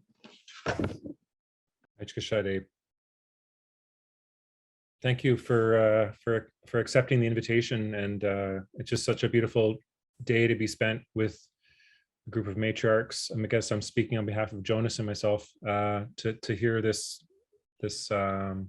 powerful medicine from the mothers and sisters in our community. And so I want to thank Roxanne and Cease, Sanakwa, who's taking care of the kids, to you, Sade, also to my brother Jonas, for showing up and doing this good work, and choosing to do this work with settlers as well. So to thank you for sharing this work. It's difficult work, and I think I can say on behalf of all the participants, it's been good. It's a powerful medicine for us to witness and to learn from, and really lift my hands to all of you for helping us learn about how to be in service of Coast Salish resurgence. Yeah, if I could chime in quickly before we leave, I'd also just like to say thanks, because it's true, our matriarchs have such high value to us.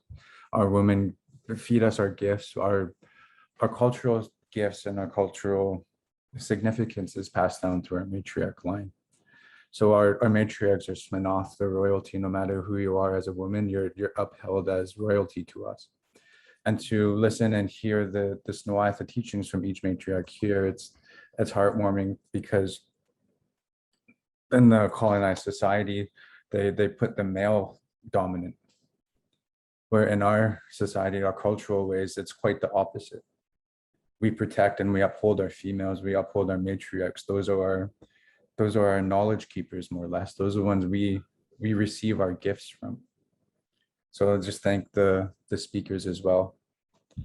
And it was quite the experience, and it was a good afternoon. So thanks again. Okay. Thank you, everybody. Feel free to unmute yourself and throw your voice out, and hope everyone has a good day and gets outside. There's some blue sky out to the west. I don't know where you are, but I can see some blue sky out to the west. So I'll head outside, and I hope you're able to head outside as well if you're lucky to be able to do that. I noticed that when Jonas was speaking earlier, the trees behind him were bending over. now they don't seem to be moving so briskly, and it made me look out my window, and they weren't moving at all. And I was like, whoa, it's a real difference from one end of the inlet to the next. And I'm glad to see the storm has calmed down a bit over there, Jonas. So if you get outside, you won't be literally blown away. Yeah. I did want to also just say in closing that our group breakout session, I just want to kind of add that we all kind of quickly had a discussion and saying that there should be 4 cultural spaces. I've been asking for it for about 30 years. And I noticed through our conversation that this conversation has come up many times, and definitely in this regard, and that to have 4 cultural urban spaces throughout the so-called city of Vancouver to give space for Indigenous artists to access and to safely be in our cultural spaces, the 3 local nations and the intertribal people. And I just think that is a topic that we should continue to discuss and promote that idea. That I heard it throughout the discussion today, that we shouldn't be needing to ask permission. We shouldn't be in competition with each other's nations. It continues to divide us when we have to do that. So I hope that some of the things that come out of this are those kinds of elements going forward. And I really appreciate all the discussions today. I think, I always think 4 hours seems like a lot, but it's never enough time to talk about the most important things that we are discussing in these conversations. So I want to thank Erwin for always asking me to come back. So I guess that means he still knows I have a lot to say about things. But the biggest thing for me today was hearing all these other voices from everybody, and especially Jonas and Sinakwala, who are, our up and coming next generation, who've had to witness so much in their short lives already, but have a lot of work ahead of them. And I just want to say that, I know that myself and others here, we're here for you. Like we aren't just on this Zoom and having a conversation. Like, we're here, come up to us in the community and tell us what we can do to support your visions for the future, because that is the cultural role that we carry, as you said, Jonas, and you said it so well. So thank you. Yeah. Thank you, everybody. Good. So I'll send these out, the video, and do feel free to reach out. We can do this more often. There's lessons to be learned from our groups to each other. There's lessons from New Westminster to learn from North Vancouver and back and forth. So there's lots of opportunities to continue this. And Marietta, I appreciate your instructive words about sharing wisdom as a settler cultural producer, also like knowing how you walk the talk also about how to show how to model your work and how to be a resource for other folks. So let's just keep doing that and holding each other accountable. And good. Thank you, everybody. I'll end there and push end, and let's just say goodbye to everybody. Thank you, Moichi. Thank you. Good. White Math. Have a good afternoon, everybody. White Math. Thank you, everyone. Good.